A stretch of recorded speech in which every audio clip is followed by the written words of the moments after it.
responsibility of all the equipment and the technicians underneath me. Yep. Yeah, so wow.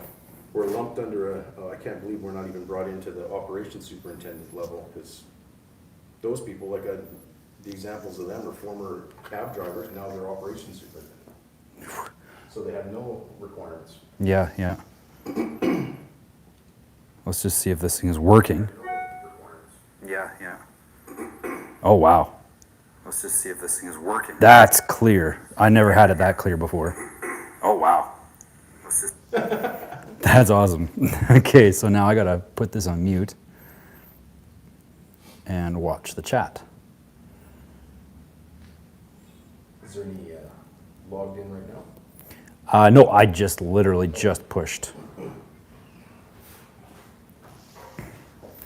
But I can see the chat there, so I should be good. There's Leah and a puppy. Hi. How's it going? Welcome. Thank you. Thank you. Hi. Grab yourself a seat. You might not even need the chair. Might not even need to. Yeah, okay. Well, Yeah. this one's more comfortable than the hard one. Is it? Okay, cool. This will be nice. Quiet. Let's just make sure that people know.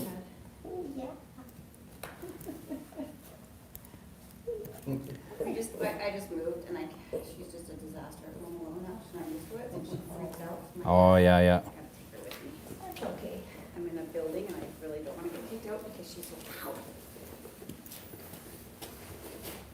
That's okay. We're all friendly here.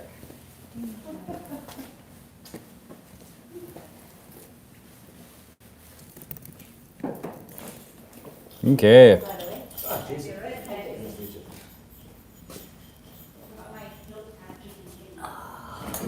Yeah. I got all those issues that I talked to you about earlier sorted out today. Did you? Right on. Yeah. Oh, good. That fast. You're Yeah, speedy. it was a really stupid thing. Oh. So, one of the documents, but they didn't email me to tell me that one of the documents wasn't correct. Oh. So I had to submit one more Oh. document. Okay. So, Got it. I am expecting 2 more people here, so we'll hang out, chat for a bit, maybe catch up on some news, shall we? It's Chris Guy. Can't get any money out of his account now. Yep. The RCMP and everything. Yep. Frozen account. That took a long time. I'm surprised it didn't happen sooner. Yeah, froze his accounts, and they arrested him on Sunday. Let him go again that night. Can't make up their mind, eh? Well, it's just to be a hassle because they can't really do anything else. See, the police are allowed to hold, I'm pretty sure they're allowed to hold someone up to 48 hours without cause. But that if they go past that, they're in trouble. So it's always like a day or two and he's back out again because they can't hold him for longer. Well, it's harassment. It's just Yeah, it is harassment for sure. For sure. Okay, so I think that let's just kind of coil this up a bit.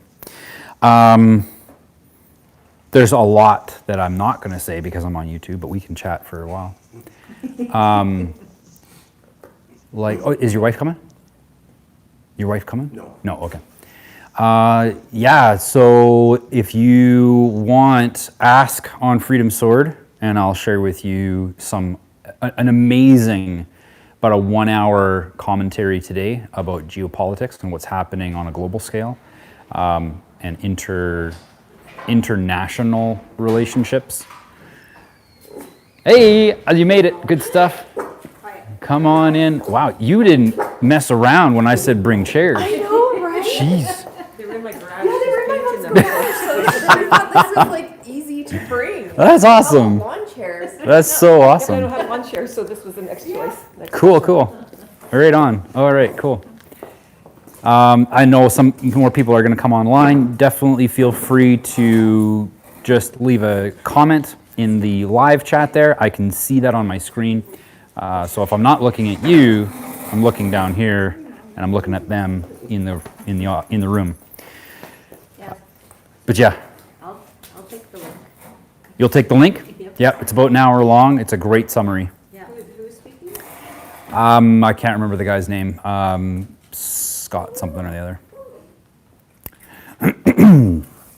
Yeah, it's a wild and crazy show right now. And pretty much, the fact of the matter is all the propaganda and the lies and everything that goes on is only confirmation that they're losing. Because if they were winning, they wouldn't have to do all that, right? Yeah. So whenever I see it now, it's just I chuckle, right? And I've been laughing for 2 years. I've actually been. I started laughing 2 years ago, literally 2 years and 1 week ago.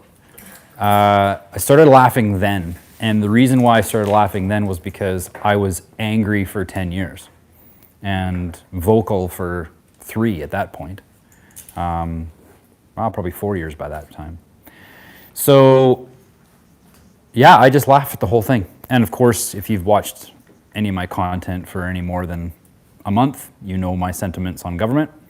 And the fact of the matter is, and I can publicly debate it with proof, that the government is the leading cause of death.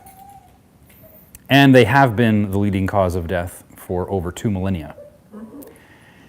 And that I think we've given them enough opportunities to do a good job, that they have, and they've failed at those opportunities enough times that we should probably just not bother with them anymore. That's easy. Yeah, that's easy. I've been doing it for a long time. I haven't paid my taxes since 2012. I didn't pay taxes for 25 years. Yeah, yeah. Well, yeah, I mean, it's actually an international crime to fund a criminal syndicate. So I'm not saying that everybody here is guilty of that, but being an accomplice to international crime is a crime.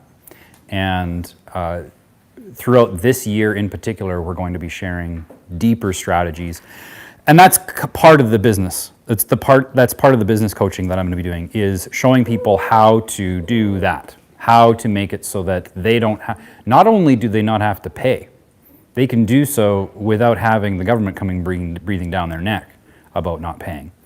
And it takes a bit to set up, but you guys are actually in a really good spot. I wasn't, because we didn't have, like in 2012, 2013, while there was Bitcoin, there wasn't really a easy way for anybody to get started with that, unless they were super techie. And I'm pretty techie, but I'm not super techie. And so I didn't get started with cryptos until 2017, made a little bit of money, but lost a lot of money too. And because the way that whole market works is it's all manipulated. Stock market, Forex, crypto trading, all that stuff is heavily, heavily manipulated. And so there's no point in getting in unless you know how it's going to be manipulated next. And if you don't, it's pretty much 50-50 chance. So, and you can still profit on 50-50.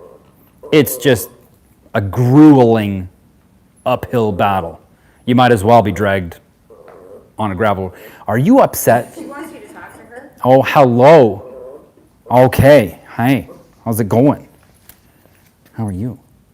She look at you and make noises until you acknowledge her. And all these people, of course. And if you're talking, it's kind of like, well, I'm not talking. Yeah, exactly. Boy, that's more like a cat than a dog. Give me attention. You could get a reply to that one. Yeah. Conan made it on. That's great. Someone just came in? I did. Yeah. Wonderful. Sorry, Paul. Don't be sorry at all. Come on in. Don't be sorry at all. That's good. And yeah, that's yours. And you looks like you've already got a friend. Could use more of those. Yeah, so what I'm doing with this here tonight is that we're going to be getting people to really get associated with how important it is that they find out what they're supposed to be doing on this planet and then going and doing it, and making sure that you get that it's not going to be easy, okay? But I'm sure you can also get that partaking in the old fake monetary system that currently exists is getting harder. And there's going to be a massive learning curve. I get that. But every single minute that goes by has a return on its investment. So if you're not investing into the future, a new monetary system with a new business that's ground floor. We hear about how awesome ground floor opportunities are. This is as ground floor as you can get. You are going, if you can do that, you can actually set the stage for a completely new future. And every single moment you put towards that future has got infinite returns. We can't even measure those returns of how much potential there is. Now, to get started, a lot of people simply don't know where to start. I don't know I've been doing this thing for all of my life, 20, 30 years, and I don't know how to do something else because this is what I've been trained to do and this is what my education was. Or maybe it wasn't education, it just you got into a job and you started at the ground floor, sweeping floors, and then you ended up, area manager or something like that. You don't know much else. I get that. I totally get that.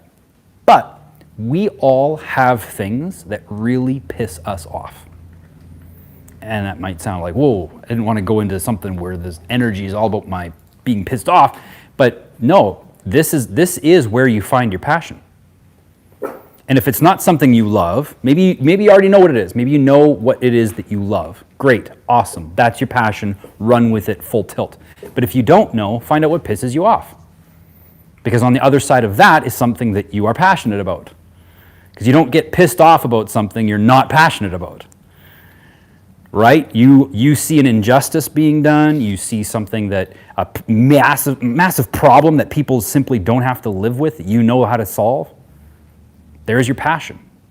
And caveat to this is that might not be what you're supposed to do on the planet, but it's what you're supposed to do right now, and it's going to lead you to what you're supposed to do on this planet. I've done so many cool things, and things I've been really passionate about, and some of them have completely failed miserably. And I've been okay because the next opportunity that came to me was the best thing that ever happened in my life. And that sometimes has failed too. In which case, I just turned around, there he is, I just turned around and went again. I gotta get you a chair, I guess, eh? I'll find one. Okay, cool. Sorry. So, find something that really pisses you off. What's an example? Anybody have an example of something? Or that you're passionate about? Anything? Speaking up for injustice. Speaking up for injustice. Yeah. Give me an example. Well, I don't know, I was raised by parents that taught us that from the time we were very young. Yep. And if someone's being mistreated, that we spoke up about it. If someone's being mistreated, you spoke up about it. That's great. And so that's because that was something instilled at you at a young age, like you carried that on as a principle. That's a wonderful principle to have. A lot of people don't have that. In fact, arguably most people don't have that. And even if they did, the problem with most people is that they don't recognize injustice when they have it, right? Slap it in them in the face, right? And that's one of the reasons why we're in the situation we're in, together as in this globe. It's easy when it's modeled for you. Right. If you've got a good modeling, you can recognize where injustice is. And you haven't been programmed to be taught to be comfortable and not step out of that comfort. Right. When you see something else happening, because some people know an injustice for them.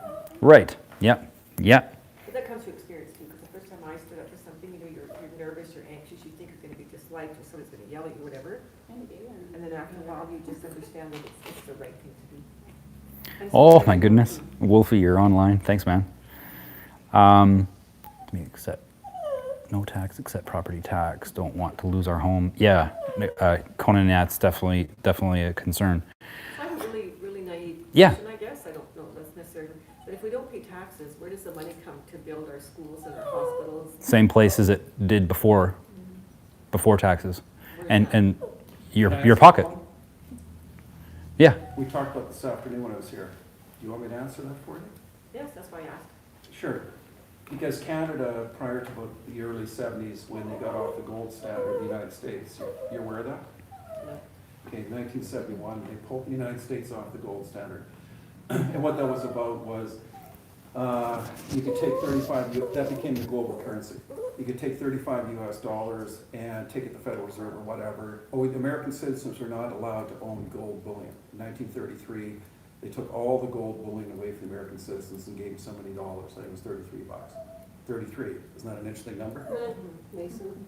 Correct. So anyway, so they were, but American citizens were allowed to have jewelry and everything else, but gold bullion you were no longer allowed to have in Roosevelt. They took it all away. This is very deep. But anyway, so the world kept bouncing around along where the US dollar was primary until the 1970s, the Vietnam War. And they were spending money like crazy, and the rest of the world got smart to it. Hey, these guys are just pumping dollars out like crazy. And the final straw was de Gaulle, and that's why they got rid of de Gaulle, the Americans. But de Gaulle took a whole warship of US dollars to or New York or Washington or whatever to cash it in for gold. And the Americans just sort of said, run along, you're not getting any gold. They figured out that they've been printing more money in gold to back it. Then they got off the gold standard. And then after that, this goes to the 1970s with the oil crisis, they got on the petrodollar. The dollar was backed up by the petro. This is what's going on right now with Ukraine and everything else. The petrodollar's gone. So going back to, what Canada, so up until the 1970s, what Canada used to do was, and an older gentleman, my father passed away, confirmed some of this, is what they used to do was the federal government would print money, which is the way it should be. They'd print money, give it to the provincial governments, they spend it in the economy to build roads, infrastructure. That's how we have these wonderful Alberta government telephones, which got privatized to TELUS. Right, and so there was very, very low taxes, and the other proof in the pudding with this, just as I told Paul today, a couple of people, I was astounded after World War II, the taxes were low, like 10%, like what? We just fought a big war. And the reason we didn't have the debt and this, because we ran on that system. And then after the 1970s, got off the gold standard, they start pushing us. That's when Trudeau, Mulroney, and all these other characters, they're all the same, that's when we started going to the international community for money. So instead of, printing money ourselves, we now have to go borrow it and then, bring it into our economy. And the irony is, unlike an African country where you need US dollars, you don't have functioning economies, so they use US dollars, etc. I mean, the irony you have in Canada is we sit there and say, isn't that great? China's going to invest $1 billion and build a plant somewhere up north or a mine somewhere up north. It's like, well, last time I checked, you can't spend their currency here. So what do? So what do? They bring it in, they convert it to Canadian, this and this. Well, why don't we just print the money ourselves? This is the great sham. I mean, I went to university, took over a dozen economics courses, not one did they tell you banks make money on thin air. This is the way the game is played.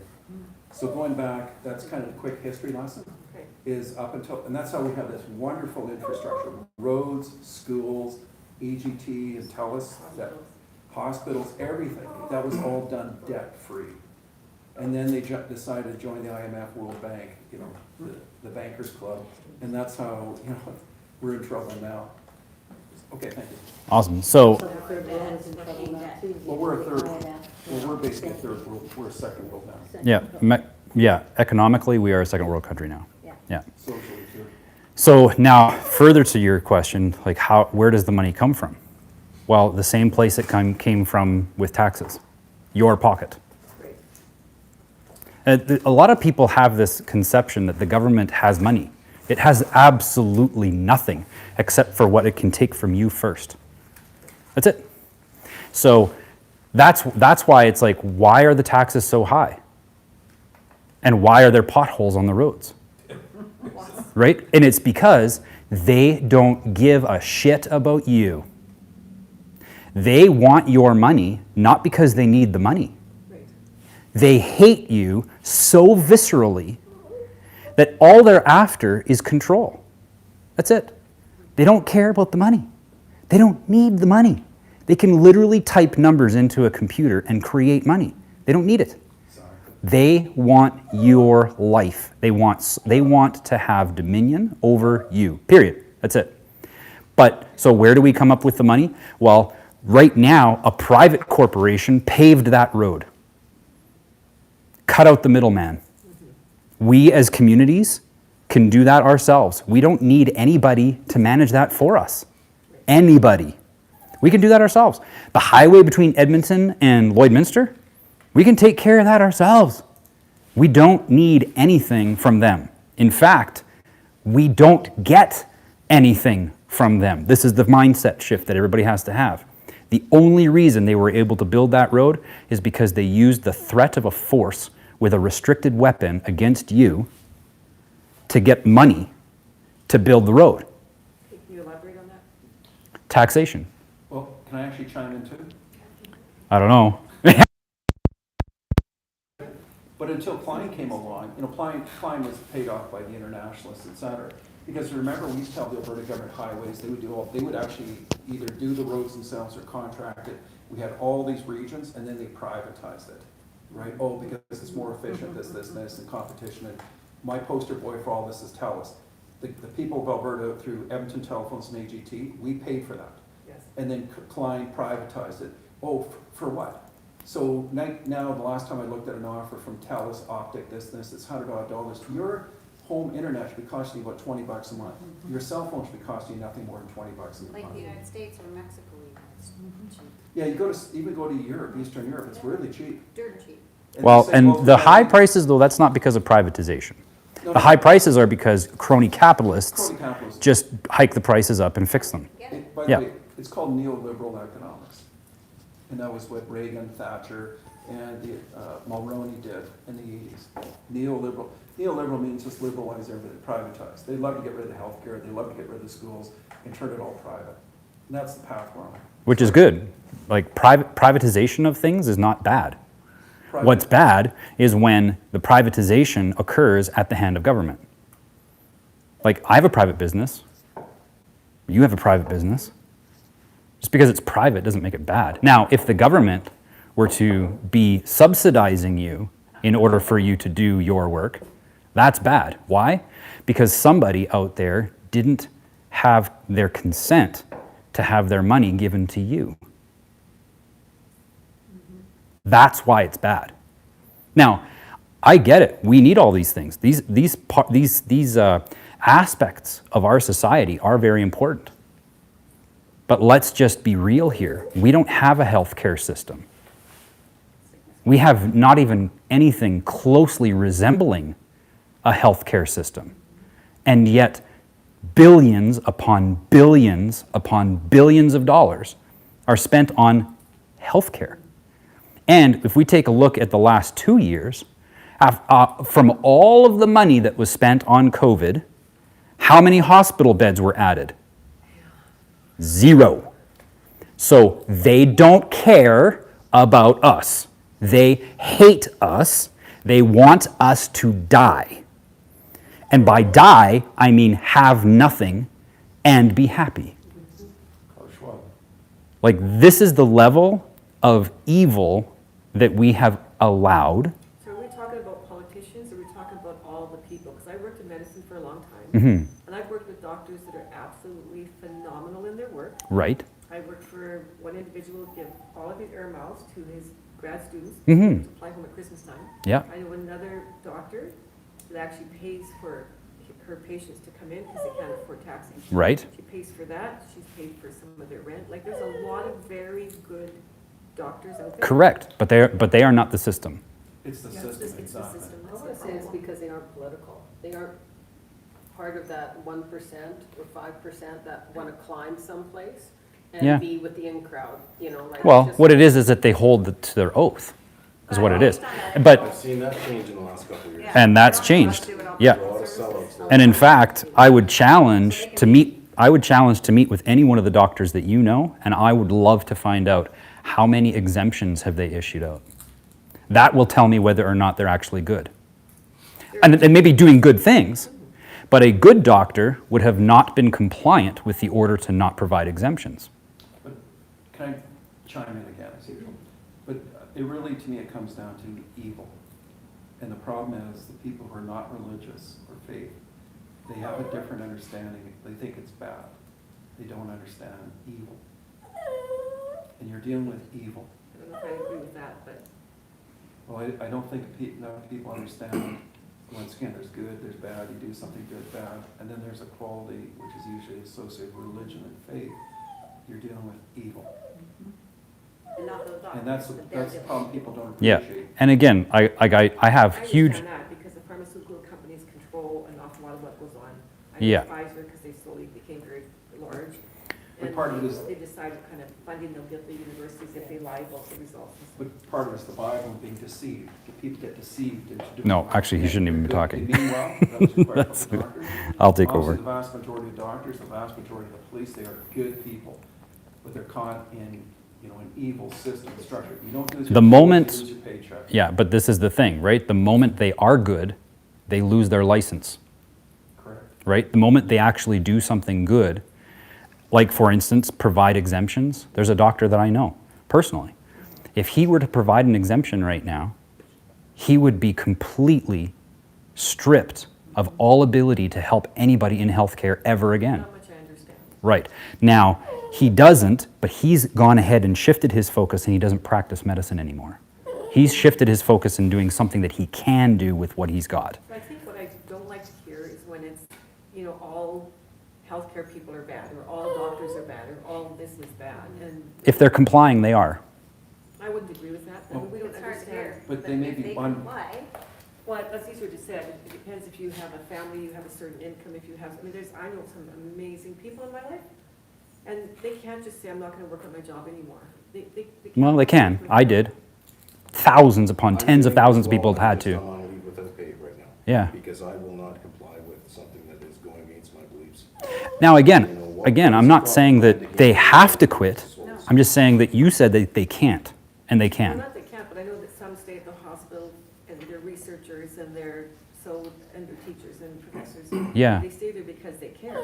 Mm-hmm. They stay there because, and they But if they care and they're doing research, then they should be doing the proper research. And, That's and, me. and publishing No, it. no, no. So that's the point. No, trying no, to I'm make just is saying, that but, I've never liked taking a paintbrush and painting, everybody's evil. Right. Or everybody's wrong, everybody's not interested. A lot of people are very committed to make things better. Mhm. They're committed to learn and having dialogue like this. Right. It doesn't make them evil or wrong or bad people. for all we because- know, they might be in the system because they're. Yeah, they're they, good and I know some Yeah. people that are in there infiltrating whatever they possibly can and whistleblowing and all that stuff. Totally. I get that. Information, getting information. But we know that the very best police officers, the ones that actually uphold the Constitution, they lose their jobs. So that's an example of how the system actually can't tolerate goodness. And for instance, someone gives to a group of people so that they can have fuel to keep themselves warm in the middle of February in Ottawa. And their accounts get frozen because they did something good. We have a completely broken system. Now, again, I get that there are people involved as employees or even as contractors that aren't a part of that. And when I'm saying we're talking the highest level of evil, we're talking about the politicians. They are categorically beyond repair immoral. And for me, I think that if we look at everything as being bad, or all people are bad, Mhm. then it doesn't serve a purpose, because I think Correct. for me, I like to look at optimistically and say, these are the ones that are doing good, these are the ones that are, the only reason that I'm really well informed now is because my daughter, Right. and Brandy's extremely engaged in this, and she's very well formed and well educated and all those different things, and I'm very proud of what she's done. But she would never look at her mom and say, oh, my mom, it complies with these, or my mom Right. does this or that. And that would be a very wrong judgment for her to ever make, right? Mhm. So for me, I think it's really critical that, for me, anyway, to be very open-minded about people's rationale about what they do, why they do. I will certainly agree that there's a lot of narcissistic and, much higher than that with our politicians, as we see with Trudeau. They're psychopaths. They're psychopaths. But Yeah. I think that, I just know and believe that there's a lot of amazing people out there of all walks of life. Mhm. Just because they're maybe not thinking of it at a certain level doesn't make them complying. You're not complicit just because. Well, Some people are unwitting, they Yeah. don't know what's going on, so they unwittingly go on. right, yeah. Yeah. And then the problem is the system structures it so that you have to, and the problem is they took out morality. People should be, that's what it traditionally was, that It actually goes to soldiers. If you think you're committing a wrong, like a moral wrong, you don't do it. But they've taken that out of the system, so it's purely mechanical. Oh, we passed a law on a piece of paper, it says this, that doesn't apply.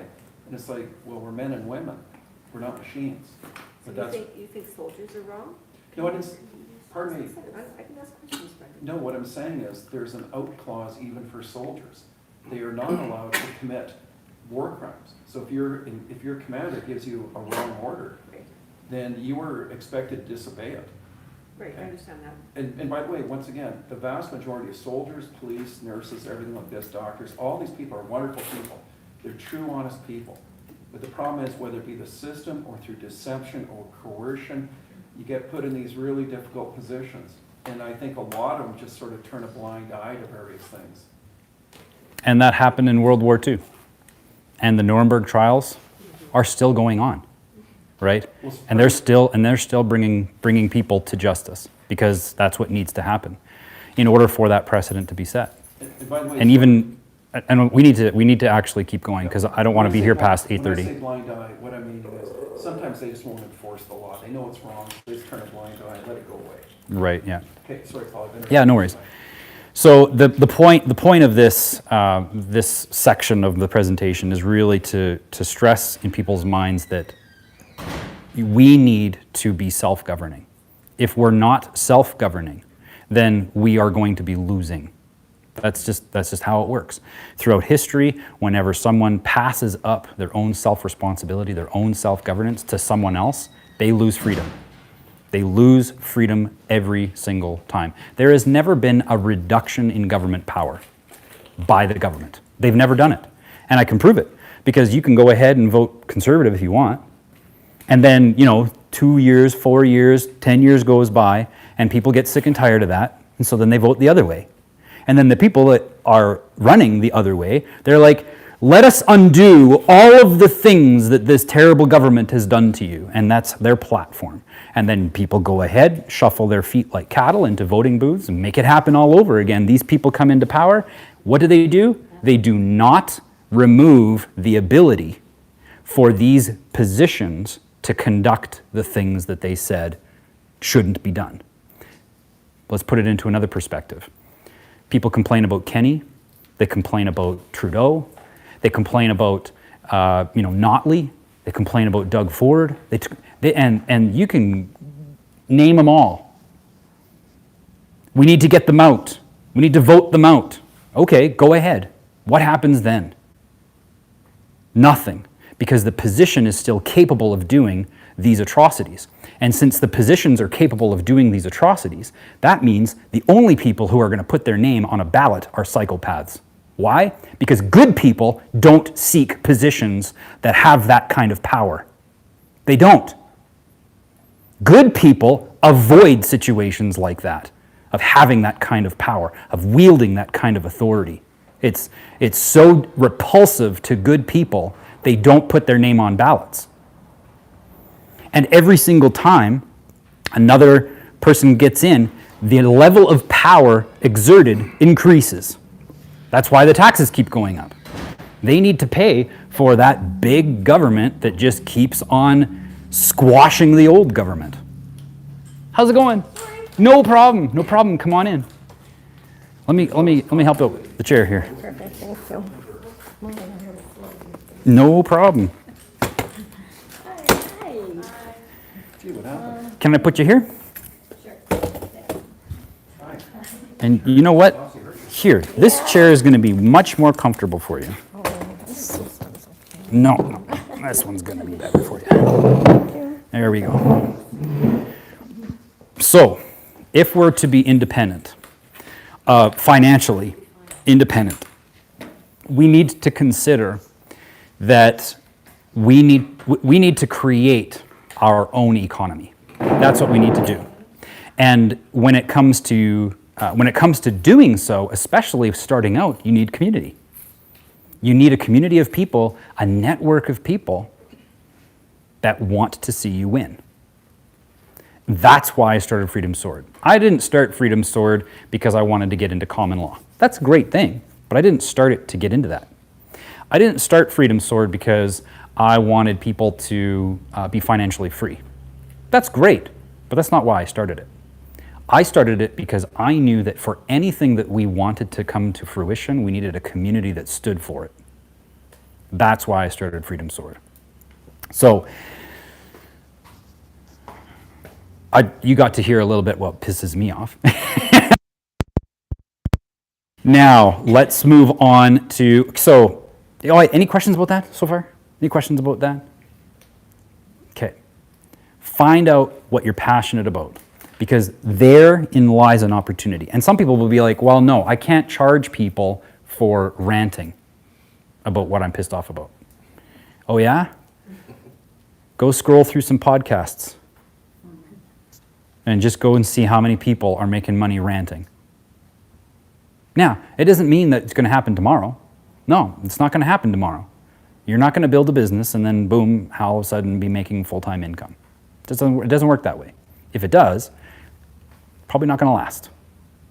This is something that you need to be doing consistently for a long period of time. And when I say that, some people go, oh my God. Okay, if that's what you're saying, that's not the thing you're supposed to be doing with your life. Because the thing you're supposed to be doing with your life will not get you to say that. It will not get you to question whether or not it's going to be worth it. The thing that you're supposed to do on this planet will spark inside of you so deeply and so vibrantly that you will never tire. I get to do what I absolutely love to do. Many times I've gone to speak in front of people, and especially when people were faced with coercion and duress with their employment, being told you have to make this medical decision or else, which is international crime. You know, when I was helping people out with that, it was scary to see how many people I couldn't help. It was really, it was just really, really rare to have someone come up to me and thank me. But I never even thought about it. It didn't occur to me that people weren't thanking me because I was so excited to be there for them. I was so excited that even if I fail at being able to save your job, I know that for a moment, you got to hear what the message of freedom means. And in one way or another, you started to apply it into your life. That's what got me so excited. That's why I got up in the morning. That's why I stayed up late. That's why September, October, November, and December, I probably averaged about 15 to 16 hours a day work. And I bet you in contributions that people made to me, cash contributions might have been $500 that whole time. Did I care? No, I didn't. In fact, many times people sent me money and I lost the check because I was just so disorganized with everything that needed to be done. I didn't care because I loved it that much. Now, I'm not saying that you need to love something that much, but you better love something enough that when I say it's going to take a lot of work, you don't back down. Because there's your happiness. It's not the money. It's the passion. It's getting to live day in, day out, doing something that you are passionate about. That's what's important. Now, let's discuss how people are going to get paid in the fake monetary system that's coming forward to replace the old fake monetary system. Which the fake one that they're good, sorry. Yeah, the Great Reset. They're making up.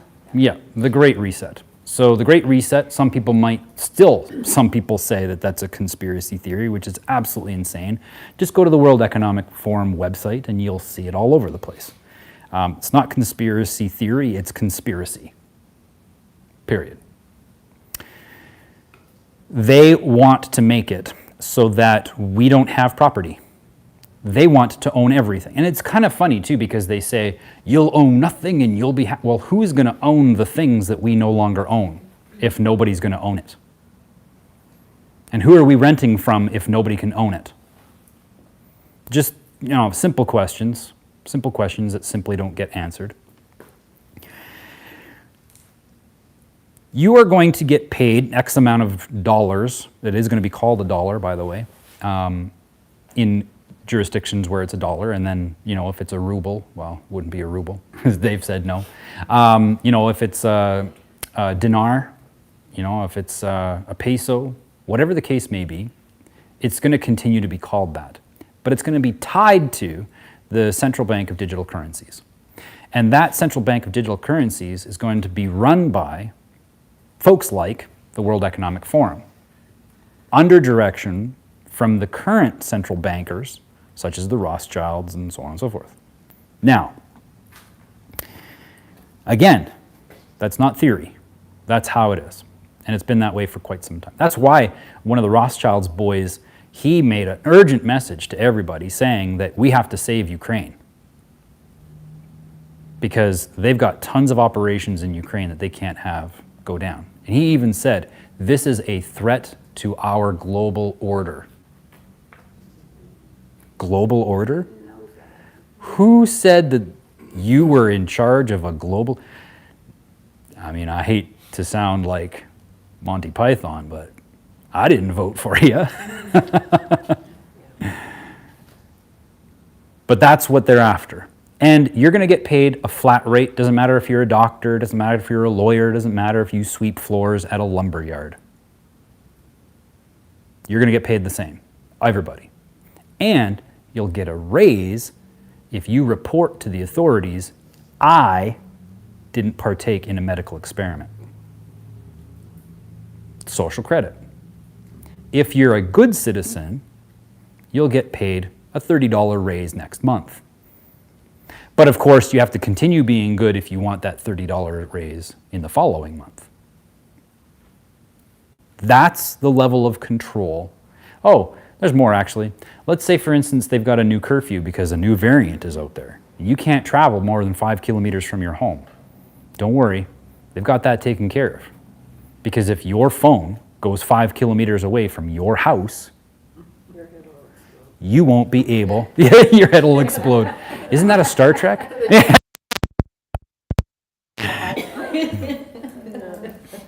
Digital Soviet system. Yeah, no, I don't know how to pronounce your username. This is not trading. Nope, this is an old channel that I used for trading. I'm repurposing it for new content. The Russians. They're going in the right direction, we're going in the wrong direction. That's why there's a war going on. So that's not something that we want. We don't want our bank cards just to not work when we go 5 kilometers beyond our home. We don't want that. We need to be independent from that. We need to remove ourselves from that. What's that? What kind of a computer do they have in place? Because I get 100% what you're talking about. I follow all this stuff. Yeah. Read up and I'm just like, lose my mind sometimes. But what kind of a computer is it or is it the satellites? Is it Elon Musk? Is it Starlink? Like Everything. It's a network. Okay, so Yeah. it's just sort of like an AI that's just going to be osmosising everywhere. Well, it's, a lot of people think it's AI, and I think that there is AI, I know that there is AI being developed, but what I'm describing is not run by AI. It's simply a Boolean logic computer program saying, if person goes past 5 kilometers beyond this radius, turn off their bank. Yeah, so it's going to be in, like, we're talking about a network, right? So there's the banking system. They've got their network of information, right? Your address, specifically, because you need to do that when you go and open up your bank account, right? Your name, right?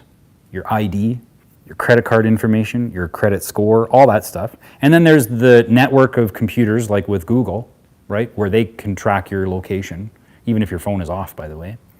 All of that is networked together. And so they're all forming partnerships, right? When they say that we're going to own nothing and be happy, those large corporations are going to own everything and be happy. Yeah. Just to answer that, years ago, Eric Schmidt, who used to be the CEO of Google, said, we know who you are when you're doing searches, when you're online, because I have a certain batch of sites I go to, he has a certain batch of sites I go to, and obviously at the nodes of the internet, where your traffic goes, he said, we don't need you to put your name in, we know who you are already. Yeah, based, Just Are by you your guys using patterns. VPNs? VPNs. that's a scam. VPNs are a scam. VPNs are a scam. A VPN will give you a different IP address than the one that you're using. That's it. But Proton, one of the largest VPN providers, they sold all their information to the governments 2 years ago. You can bet this came out. And they're from Switzerland. They're not allowed to do that. This came out around 2000 with 256, I was in IT, 256-bit encryption. It wasn't allowed to go to Iran, this country, this country, this country. And then they said, oh, it's okay, they can do it. And what that meant was, they now have the computing capacity to break it. If you use a VPN, in general, what they'll do is, your traffic will now get set to this batch of computers. They'll break the code if they don't have the passwords already. Because it's like, why are you trying to hide something? Everything is being listened to. This is the greatest listening device in the world. Oh, yeah. So amazing. So, if that's the case, and I'm all for Not being a part of that. not being part of it, but if we're even, investing in crypto or doing something else, if the barter system is even taken away from us, collectively, what's happening? So to take the barter system away from us, that's going to take an impossible amount of work. Because you and I, right here, right now, we could do a barter and nobody even knows, right? Technically, you're not No, allowed. technically no. Google wouldn't know. Why? Because I can make the agreement on a written piece of paper. Yeah. I can make the agreement on a written piece of paper, and you can agree or disagree on that written piece of paper without exchanging a single word. And we can come to an agreement. That's called contract law. But technically, with the tax system, any consideration, which means any exchange, is taxable. Only if it's of, If you're- only if you're exchanging their product, right? In order for that to occur, typically speaking, we make an exchange of Canadian dollars. We are using their product, so therefore we have to report it to them that we're using it, right? Stop using it. I mean, it's a sucky product. I mean, it's no different than if you don't like your cell phone provider, you pick a different cell phone provider because their customer service is lousy, they've got a lousy product, whatever. That, Yeah. the myriad of reasons could be plentiful. Why don't we do the same thing with their dollar? They made a terrible product, their customer service sucks, and it's a fraud. Because for every dollar that's in your bank account, there are 300 people think they own it. Right? One day, everybody here, what's that? Only 300? Well, that we know of. Everybody here, and everybody out there too, anybody that's employed, one day they're going to show up for work and they're not going to get paid. Only one out of 300 people are actually going to get a paycheck that day. That's it. Is that what you anticipate? No, that is what's happening. That is a law. That's a law of economics. So I can give you a brief reason why this is.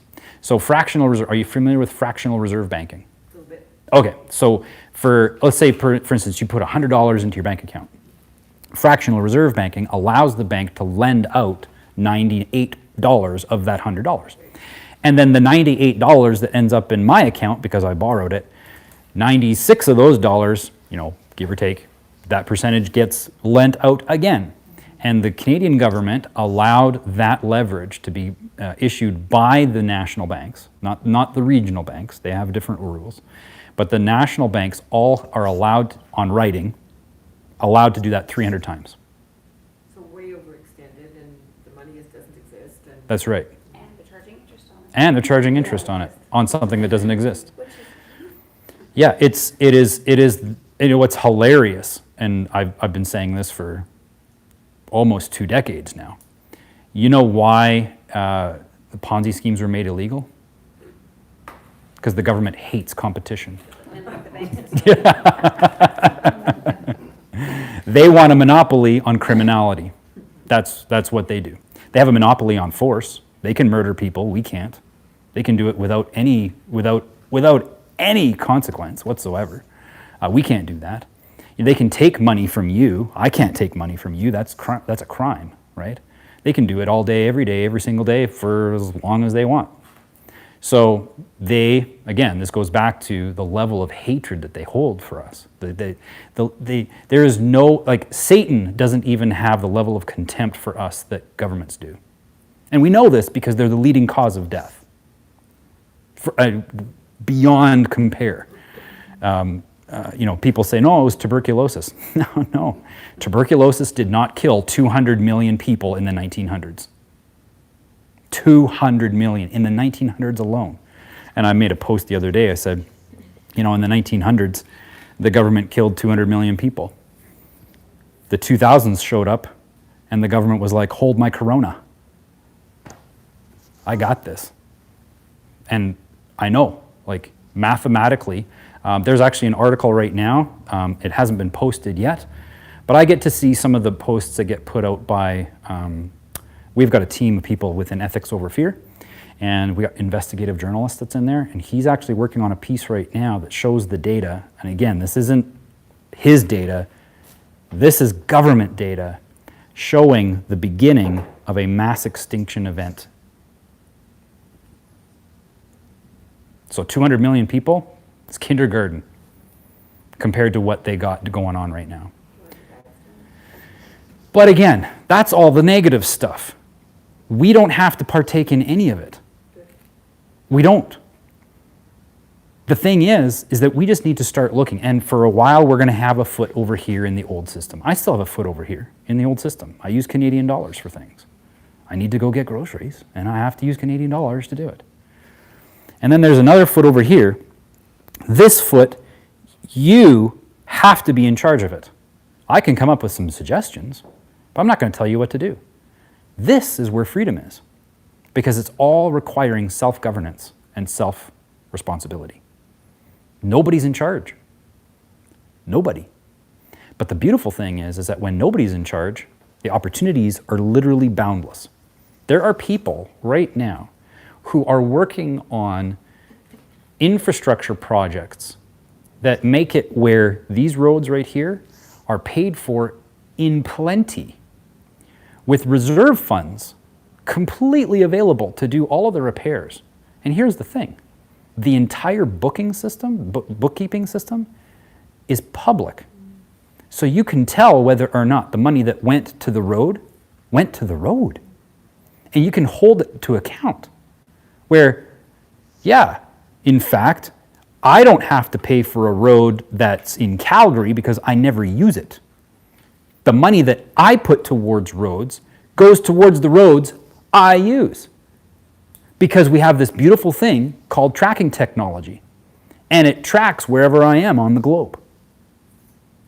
And when I drive on a road, it's going to be able to charge me for use of that road. Thank you very much. I wouldn't mind that. Why? Because now I know where the money's going. This is the number one reason why people have a hard time with taxes, because we're like, how can it cost that much? We take a look at the revenue and they're like, $200 billion went into healthcare in the last 2 years and we got 0 hospital beds? We're asking those questions because we're rational people. Imagine you only having to pay taxes for the times you go and visit the hospital. If you're a healthy person, you don't have to pay as much taxes towards healthcare. Oh, what a brilliant concept. You mean it's consensual? Another brilliant concept. Let's bring it back.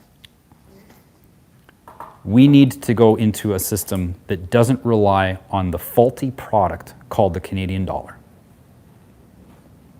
And the first way to do that is through the barter system.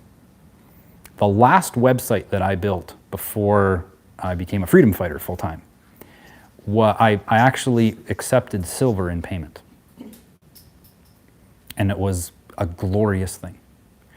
And the reason why it was glorious was because they got a website for about 50% of a retail cost, knowing that the payoff of that silver was probably going to feed me for a year.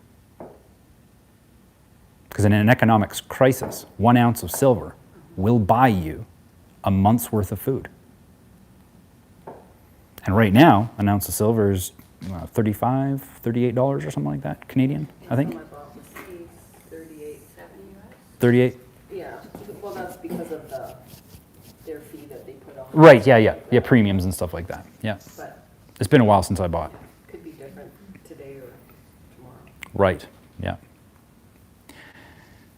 So,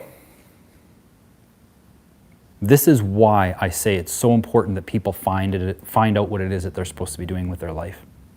Because if you can do that, we are at a ground floor opportunity in a completely new monetary system, an opportunity in a completely different monetary system, where nobody's in charge of the currency, which means you have full self-responsibility over it, which means you can create whatever you want for a business. And again, you're going to have one foot over here in the old system so that you can get your groceries and pay for your phone bill and all that stuff. But then in that other system, you're going to start migrating your economics over here. And we do that, you can't do it by yourself. You can't, because, I mean, if you go ahead and pick another economic system and I'm not a part of it, then we can't trade, right? So this here, again, comes back to why did I start Freedom Sword? Because we needed community. If we can all together come to an arrangement of what that economic system needs to look like, we can do business with each other. And then if we can do that, then we pass that on to another community. I just came back from Saskatchewan at the beginning of the month. Amazing, amazing people up there. And they are actively working on this now. Because when I went up there, some of them were still kind of thinking that the political route was going to work. But nowhere in history have we ever been able to vote our way out of tyranny. So it's not going to happen. Once they saw that and they got that when I went up there, now it's a completely different dynamic that's happening in northeast Saskatchewan. They are hungry for information. Well, we're ahead of them in this. They're ahead of us in farming. That's okay, because we're going to learn from them, just like they're going to learn from us. And now, as a community here, we can establish our own self-governance. As a community over there, they're going to have their own brand of self-governance. But we're going to be sharing ideas and make sure that other communities can do the same. It gets to the point where all the communities are doing their own thing and being able to exchange with each other, because they all have that similar goal, that similar intention of being able to work together apart from and not using this faulty product known as the Canadian dollar. And it's exciting to watch. I get to see it on a larger scale where the communities are spread out in the sense that they're communicating with each other on the internet. And they are doing great. They're thriving. And in fact, on Monday night here is going to be a gentleman in Edmonton that I've known for 9 years. Yeah, I've known him now for 9 years. And lost touch with him. Lost touch with him for quite a few years, probably 4 years. I went through a divorce, and whenever that happens, you go through all kinds of life changes, and you change your friends and all the rest. But he reached out to me last October because he was seeing the work that I was doing on social media and so on and so forth. And he said, we need to talk. So he came into the office, and we chatted for maybe 2 minutes. And I was like, hold it. And I grabbed my marker, because I got a desk that's glass, and so I can use it as a whiteboard. I started taking notes. And then within about 5 minutes, I started finishing his sentences, and he's like, yeah, okay, you get it. This guy is what we call financially sovereign. Now, we are familiar with sovereignty, what that means. When a nation is sovereign, it means that they don't answer to anybody else. They have their own self-governance. Well, if you are independent, if you are as an individual sovereign, it means that no one governs you and that you are now self-governing. He's financially sovereign. And that means that it doesn't matter what he purchases, even if it's in Canadian dollars. There is no attachment to any of his transactions to his identity. Is that when you become a postmaster? Nope, but I know where you're going with that. Yeah, and that's a big rabbit hole. Postmaster General. It probably is a ton of things, but Yeah. here, because I've heard sovereign stuff Yes. for a long time too, and it's just like, it's really, really hard. You know what's really, really weird about the whole sovereignty movement? A lot of people follow it. A lot of people delve into it. A lot of people make money selling things on how to become sovereign. The crazy thing is that all of those things require you to have permission from someone else. Well, how in the world do you think that another governing entity is actually going to have a process for you to be self-governing? It's impossible. Does that mean this person pays cash for everything? Because I'm not clear what that represents. Yeah, so when he needs to purchase something with Canadian dollars, he uses cash. But even the cash that he uses didn't come from his bank, like the RBC or TD or whatever bank. I don't even know what bank he would have used. But he doesn't even use a Canadian bank. Yeah, it's crazy. He's figured out how to pay for internet and cell phone and. Okay, so I should clarify. There are two bills that he has to pay through his bank. One is his phone and one is his mortgage. That's it. But everything else is completely off-grid. So it's minimalist. Well, No, in fact, he lives a very abundant life. The limit, the amount that he has in his bank account is absolutely. Oh, yeah, that's right. He only puts into his bank account what is necessary to pay those bills. but can I chime in for a second? It goes more fundamental, that sovereign business. There's two yous. There's you, or, as a woman, or somebody's a man. That's the natural person, not even a person. Person's a legal term. And then look at your driver's license. That's the legal you. Do you know what I'm talking about? Right. So there's two yous. And if you operate in the former, you're not bound to all these rules. And that's part of the trick, where they get you to voluntarily take on this legal person status. Yep. So, the new system, the way that it pays people, is actually not incredibly different from how a good, someone of integrity within the fake monetary system can run their life like this as well. But the thing is that you can run your life with integrity in the old system and not profit. We know this because there are tons of people who have zero integrity and they're profiting, right?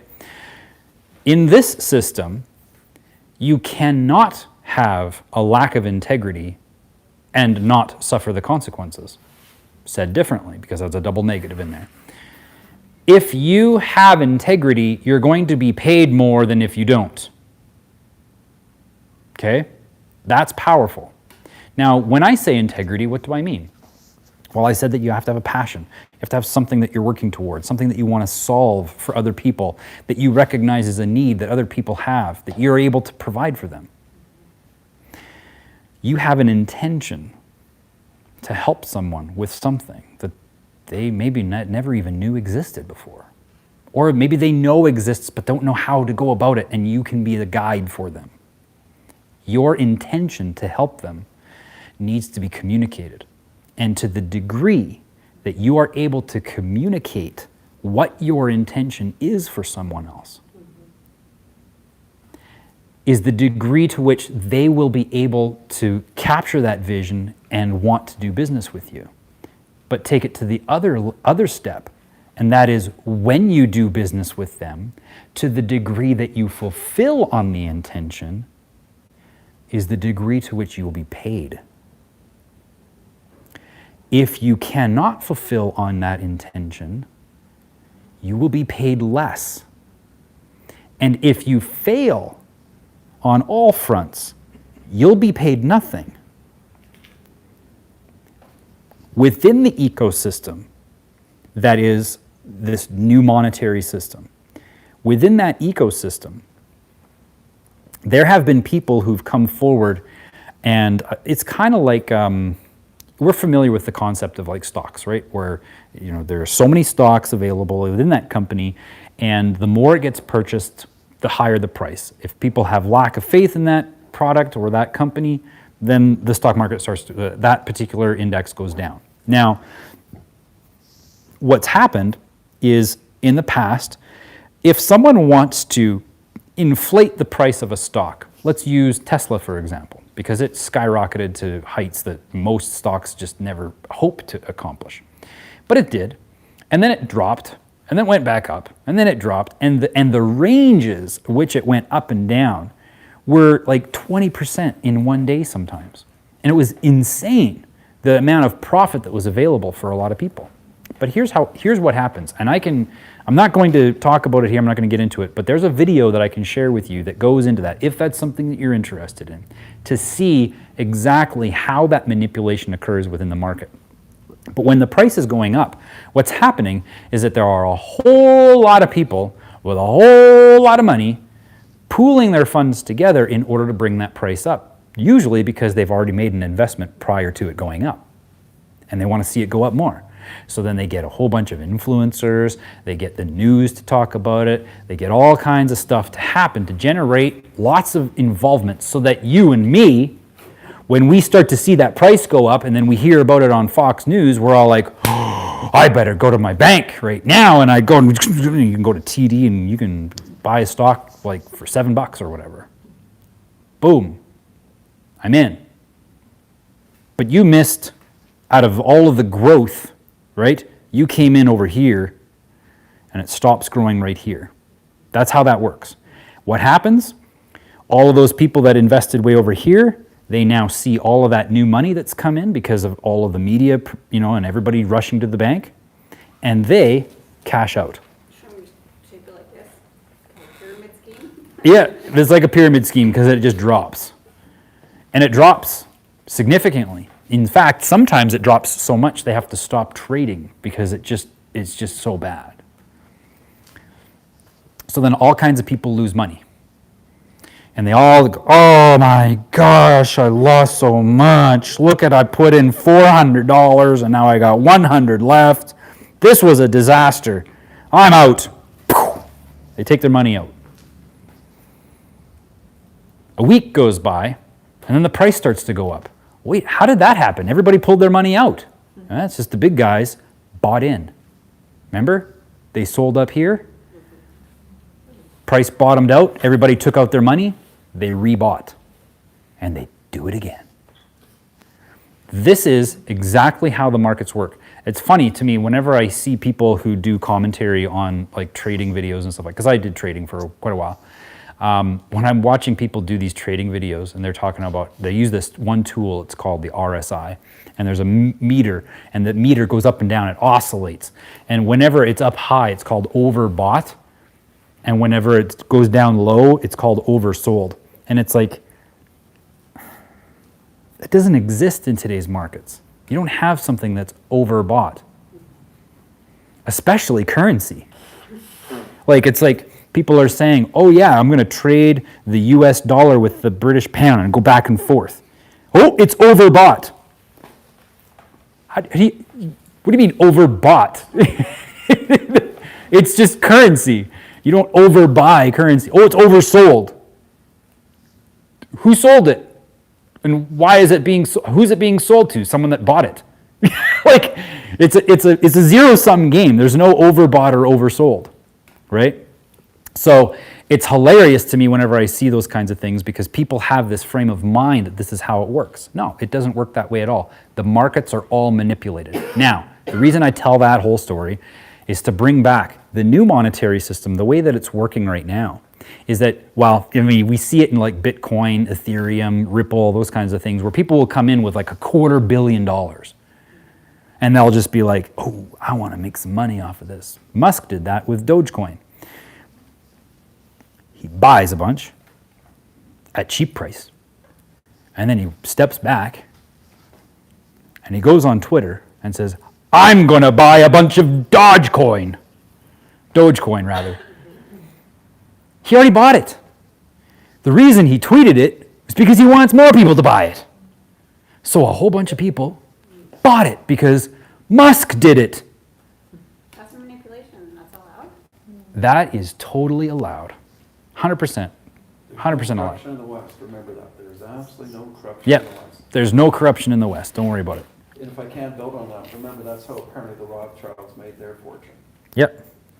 with the war 200 years ago. Yep. They do it over and over and over and over again. And we keep going back and again and again and again as well.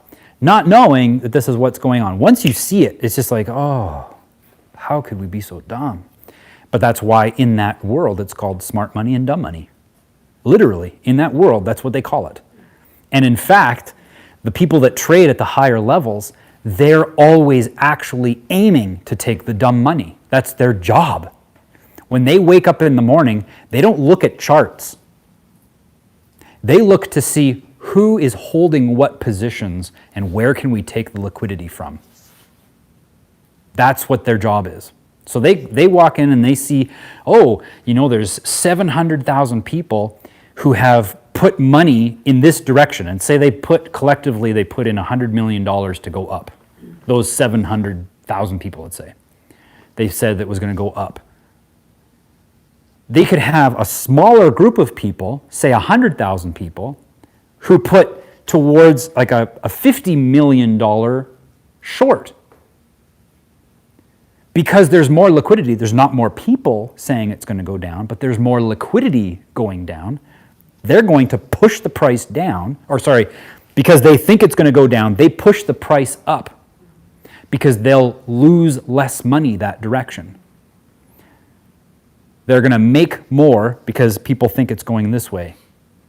And then they just keep on driving it until the majority of people that thought it was going this way stop. And they give up on that trade. And then that liquidity that they have in the market goes to the one who won. That's how that works. So I tell that because Bitcoin, Ethereum, Ripple, we've seen it happen with those. Even 2017 when we saw the big Bitcoin, everybody was talking about Bitcoin. And when everybody was talking about Bitcoin, everybody should have sold, but they didn't. That's when I actually made some money. But they didn't. Price went down, hung around for about 6-7 months, jumped up a little bit, dropped back down, jumped up, jumped down. But during that whole time, we were hearing in the news about how Goldman Sachs was jumping into cryptos. They built a $600 billion infrastructure for trading, right? So they were building an infrastructure similar to what they have in the Forex to take money from people who are trading Forex. They did it in Bitcoin and Ethereum, Ripple. They did it with Litecoin. They did it with all of those. And you could see the markets move in the same way that they were moving over in the Forex markets and the stock market. And as soon as it happened, the people that were aware were saying, oh, look at that. They're stealing our money. And those people were smart and actually set up separate ecosystems within the blockchain. Okay? Now, I bring all this to this major point. In the new monetary system that is truly decentralized in the sense that nobody controls it, there have been these people coming forward with $250 million, $500 million, and saying, I'm going to make some money. But what did I say? I said that the money that you make in that system is based on how well you're able to fulfill on your intention. What is the intention of $500 million? It's just $500 million. It has no intention. It has no consciousness. And so people have done it, and the price doesn't move. And they're like, what happened here? What's going on? And then the community that helped build that infrastructure, they're like, what are you doing? Literally, no, we're asking, what are you doing? What's your intention? Well, I just wanted to make money. Well, you came to the wrong place. Because what we're doing here is that we're building an infrastructure for freedom. And this particular token that we've created on the blockchain is not designed to be traded like the way that you think it needs to be. This particular token is actually meant to be a representation for a barter system. And you can come with a lot of money into a barter system and be completely worthless. Because what it boils down to is, what's your intention and how well can you fulfill on it? That's why community is so important. That's why I'm following this community online to learn how is it that they think and how is it that, what are they bringing forward that we can use in our community. We don't have to use it. We don't have to use their ideas. We don't their product. It might be a sucky product. I don't even know. But the great thing is that the entire system is open source. So we can take it and create our own. So are you talking about something that you're working on being tangible, like we're trying to source? Or does this product or monetary thing exist? It exists within certain communities. Okay. And what we want to be able to do is bring it to more communities, but more physical communities like this, right? In the past, due to its digital nature, it's been kind of an ethereal thing, right? We haven't really been able to pinpoint what it is. My Yeah. brain around crypto right now. I know. That's why I'm here. Like I want that education because I don't want to be woulda, coulda, shoulda. Yeah. And be 6 months behind the curve either, so. Right. Yeah. I mean, similar. You know, a lot of people they didn't know what Microsoft was, and boy, should they have ever invested, right? Or Apple or whatever. I mean, because a lot of that stuff was outside of a conceptual reality, right? For a lot of people. But anyways, the same thing's happening. I totally get it. And I'm working with Jack, who is going to be 70 here this year. And he has a tough time, and bless his heart, he might be watching this one time. He has a hard time switching email accounts.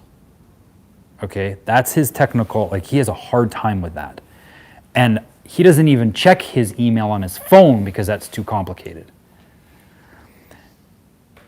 Yet, he has made significant investments in crypto. And it's because now you don't have to be as techie to do it. And we are rapidly bringing forward more resources and the development side of things because now we're at a critical point. This community that I'm talking about, they recognize what the Great Reset is and what it's meant to do. And they've seen, many of the people that have built this, they have seen the tyranny in Africa. And they are actually actively bringing forward a lot of tools and resources for Africans in their own individual nations. Tools and resources that allow them to have access to resources, funds, money that they never had before because some warlord didn't like their race. Because that's where their focus was and they knew that they would be able to help those people the quickest, they started their systems there like 5-6 years ago. And ever since then, they've been expanding. But see, this is the interesting thing. While they do need currency there to be able to do trade, especially if you go to town, what's really interesting is that they don't value money. They value education. So what this community has done is that they've actually built tools and resources to decentralize not their currency, but to decentralize the education records. So nobody could lie about where you went to school or what you learned. And because that's what Africans value, that's the infrastructure that they focused on first. And now they've got that bed.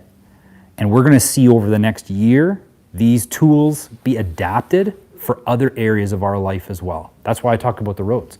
That infrastructure is actively being built right now. The hospital infrastructure. Imagine this. I want you to imagine this for a second. I don't think anybody has ever done this yet. I'm 78 minutes in. I don't think anybody's actually done this yet, but I find it very, very intriguing to come up with this idea. And I don't mind sharing the idea because, first of all, ideas they aren't really anything unless they come into fruition. They're just ideas. But the second reason why I don't mind sharing the idea with no qualms about someone stealing it is because I know how that system works. We have a thing called contract law. And that contract law is what is supposed to be used when we interact with police officers. We don't want to enter contract with police officers if we don't have to. And the whole idea behind it is that they can't charge you with something or say that you did something wrong unless you've consented to enter contract with them, right? Again, I don't know if anybody's working on this, but I have seen the infrastructure that sparked this idea. With that tool, that they've created called a smart contract, we could actually make it possible where a police officer couldn't possibly be paid for his labor unless the work that he did resulted in a verdict in court in favor of the applicant. I'm not going to say that twice. Go back and listen to the recording. But basically, there is no incentive for a police officer to engage with you or you or you or you unless he believes that he could take it to a judge and actually successfully protect you from harm. That's the level of freedom that is being afforded through the infrastructure projects that are being built on the blockchain. Now, again, I'm not talking about Bitcoin and all those. Those are great things. People can go ahead and play in that. But the fact of the matter is 98% of them are part of Web 3. Web 3 is what they're saying is the decentralized web, the decentralized internet. Oh my goodness. I didn't want to get into this today. That was supposed to be Monday, but this is also part of the, so You're just a smart group. we're just a smart group. I know. You guys are awesome. And the questions are great. And that's what leads us to this type of content. Yeah. Where was I going with that? Refresh me. Where was I? Decentralized. Web 3, decentralized web. Most of those currencies are part of Web 3, and they call it a decentralized web, but it isn't. A decentralized web doesn't have servers. It has what's called nodes. So, for instance, let's use MetaMask for example. MetaMask is one of the world's most widely used cryptocurrency wallets. Okay? Anybody can go get one. They're free. But here's the thing. The infrastructure for MetaMask is held on a server, and someone controls that server. So it's not truly decentralized. Because at any given moment, somebody could go and unplug that server, and poof, hundreds of billions of dollars literally disappear unless someone plugs it back in. So that's not a decentralized web at all. But that is the infrastructure that powers a lot of the cryptocurrency world. I'm talking about the blockchain on the decentralized web. There's a whole different internet that exists, and anybody can access it. And it's a wonderful thing, because now I can go ahead and help out someone who has very, very sensitive information that nobody should ever be able to trace back to him. And I just revealed to him how he could get it out anonymously and without any trace back to him. But more importantly, it would become viral because of how important it is that that message gets out. And he's been sitting on this for 10 years not knowing how. And I just showed him, we can make that happen. And in 6 weeks, he will have completed his stacks of studies to be able to release that to the public. And it will be absolutely crushing to several people in a specific field of elitism. And it's exciting because he had no idea that it was possible through this technology. So, when I saw cryptocurrencies, at first I was like, that's pretty cool, you can make some good money, but honestly, it's just digital money. We already have that. Like, that's not anything powerful. But then when I learned about blockchain and what that was, that's when I was like, wait a second, that actually has potential. Now, I didn't continue the studies into that for whatever reason. I don't know, and that's okay. In October, when I met Kenny, he came into my office, he reintroduced me to it, and he showed me the work that had been done within that space. What's that?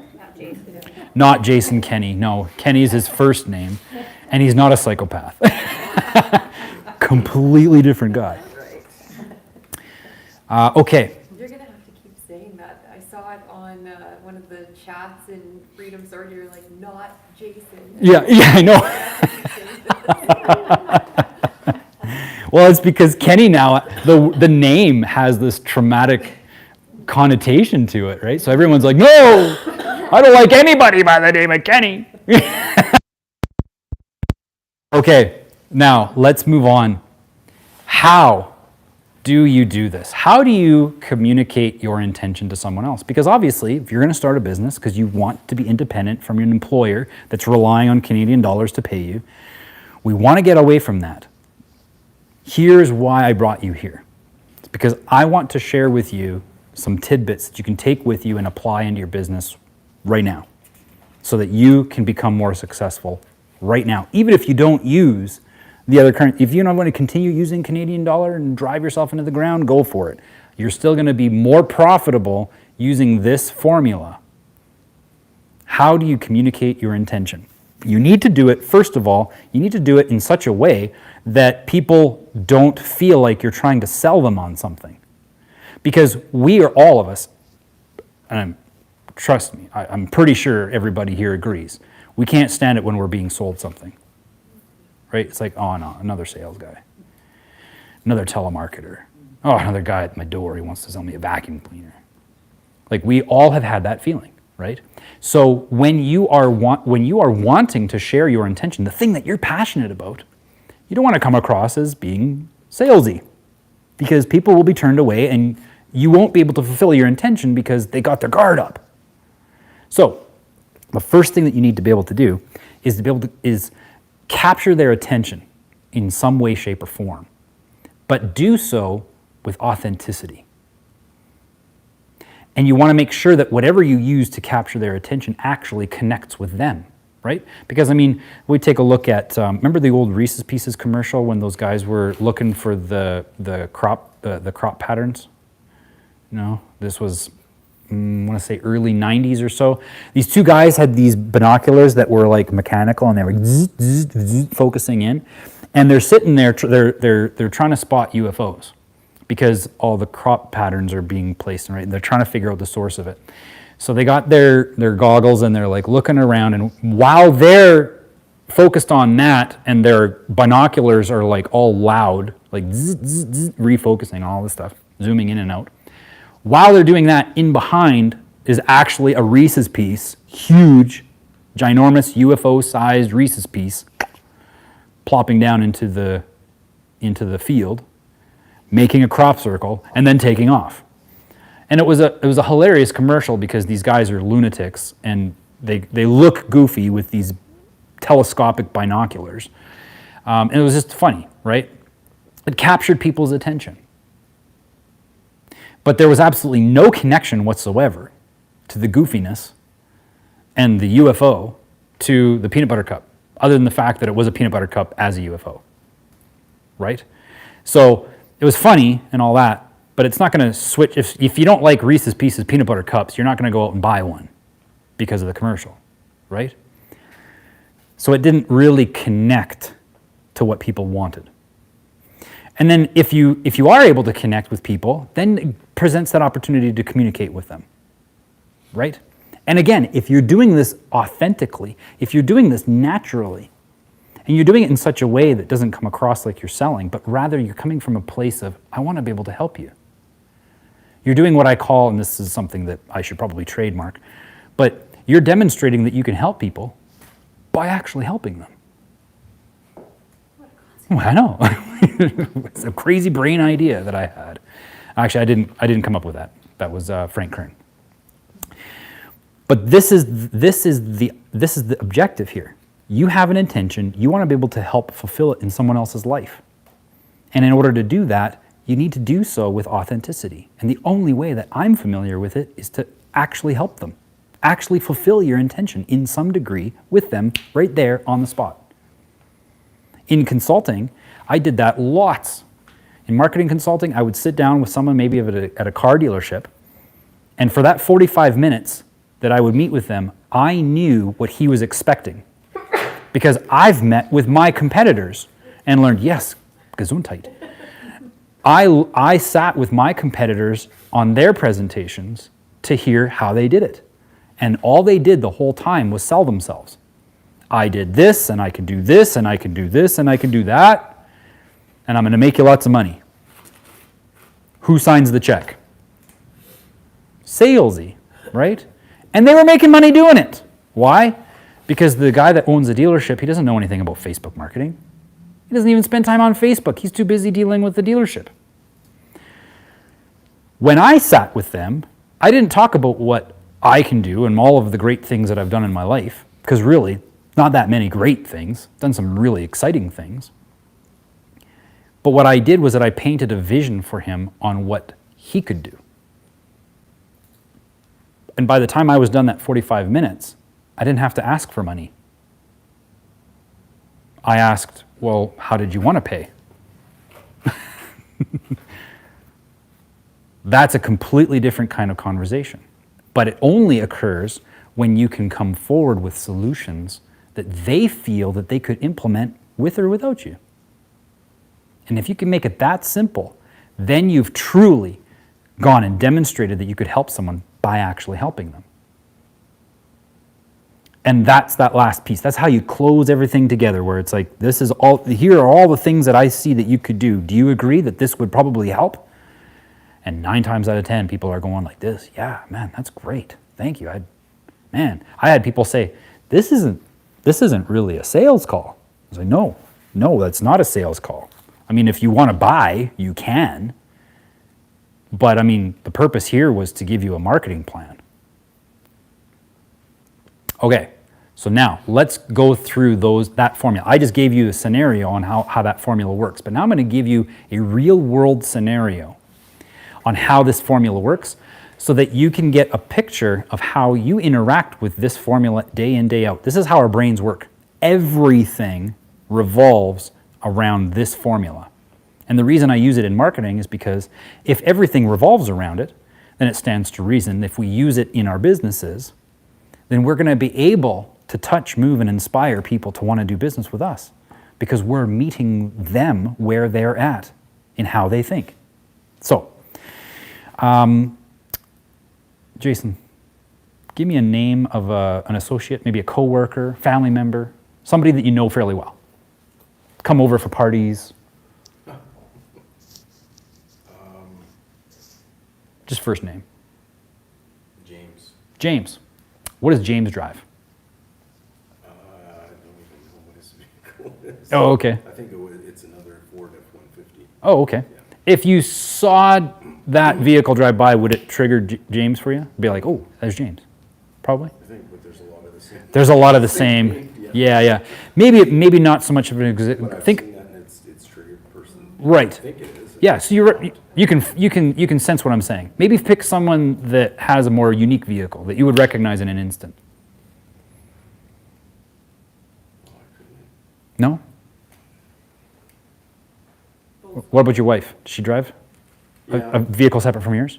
Well, I do see hers, and I think of, when I see that vehicle, I think it's her. Yeah. Oh, okay, great. Perfect example. But Okay. It's like a little Chevy Spark, it's like a little bubble. Oh, okay, yeah. So it's more unique. Yeah, clearly. Okay. So let's say, for instance, you're sitting on White Ave, okay, at Julio's Barrio, okay? So you're there enjoying a margarita, maybe a taco, and you see that, what color is it? Black Chevy Spark drive by. First thing that pops into your mind is, what's your wife's name again? Kindry. First thing that pops into your mind is Kindry. And the reason why is because that's how your brain works. See, right now, all of you guys are focused on me. But when you drive home, you're just going to be driving home. You might be thinking about what I'm talking about, but you're just going to drive home because you know how to go home. And that's what we call that an alpha state, where it's just on autopilot, basically just running, right? And if we go up a level, then you engage, right? So now we're going into a beta state. Now, some people think that beta and alpha needs to be reversed, but I double-checked that, and it's actually the way that works. Alpha is you can eat a burger and drive and shift and all that. You can do all that. There's no reason why you should, but you can, right? Because our brains are that awesome when they're on autopilot. When something captures your attention, what's happening is that your brain now elevates. Whoa, need to focus because that captured my attention. the Chevy Spark, captures your attention. And the first thing that happens is that your brain starts looking for qualifying information on whether or not it should continue to be captured by that Chevy Spark. And the qualifying information would be, is that Kendry? So you look. It is Kendry. Perfect. Now the car is actually connected to you. It captured your attention, but it was questionable whether or not it would actually be connected. So it connects. Great. It's Kendry. What do you do next? Instinctively. Putting the window down to wave or something. Yeah, wave or something like that. Maybe if you don't get her, maybe you'll text. I saw you drive by. Wait, you're Julio. No, you're at Julio's bar. Remember? You're enjoying your margarita. Then I had too many drinks then, I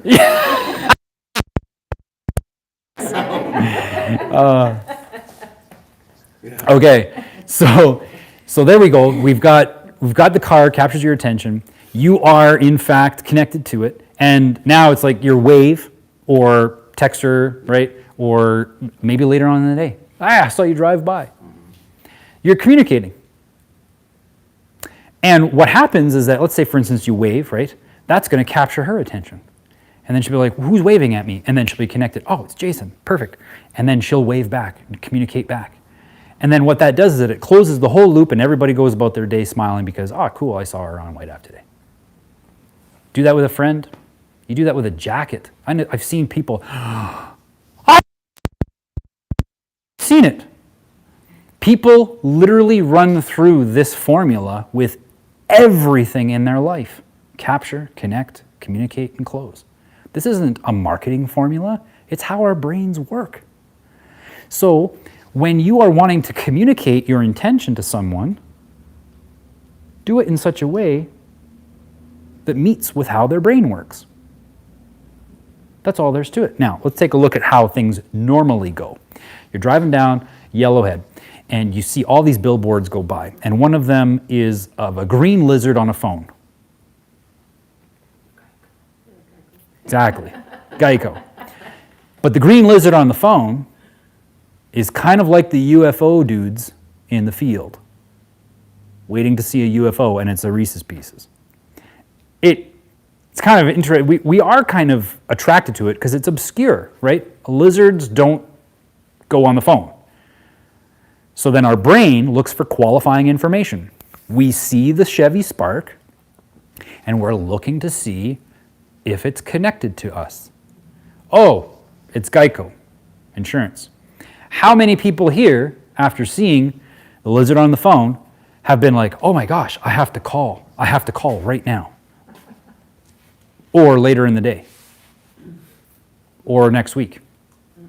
Or a month later. A year later? Anybody? Is anybody a Geico customer? No? I did it with Sonnet.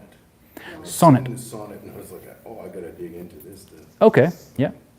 I think well, for me, when it's American, it's a cute commercial, but I tune it out because it's just kind of like the value isn't there. Right. It's not rooted here. If it's not connected. Yeah. Right. Now, for you, the connection might be Canadian. And if it's cute and Canadian, you'll be more inclined. Right. Yeah. Right. Well, and TELUS is really famous for this. They got the great big hippopotamuses on the side of their vans, right? That captures our attention because a hippopotamus is not even here in Canada. I mean, unless you go to the zoo, right? So it captures our attention. And the reason why is, remember I was talking about the different states, different brain states? We have what's called a reticular activating system. Some people, especially people who are in psychology, they know this really, really well. The reticular activating system is always scanning, okay? When you're eating the burger and shifting and driving down and talking on the phone, you still have a reticular activating system letting you know that someone just cut in front of you, okay? So that reticular activating system is always scanning for one of three things, only these three things.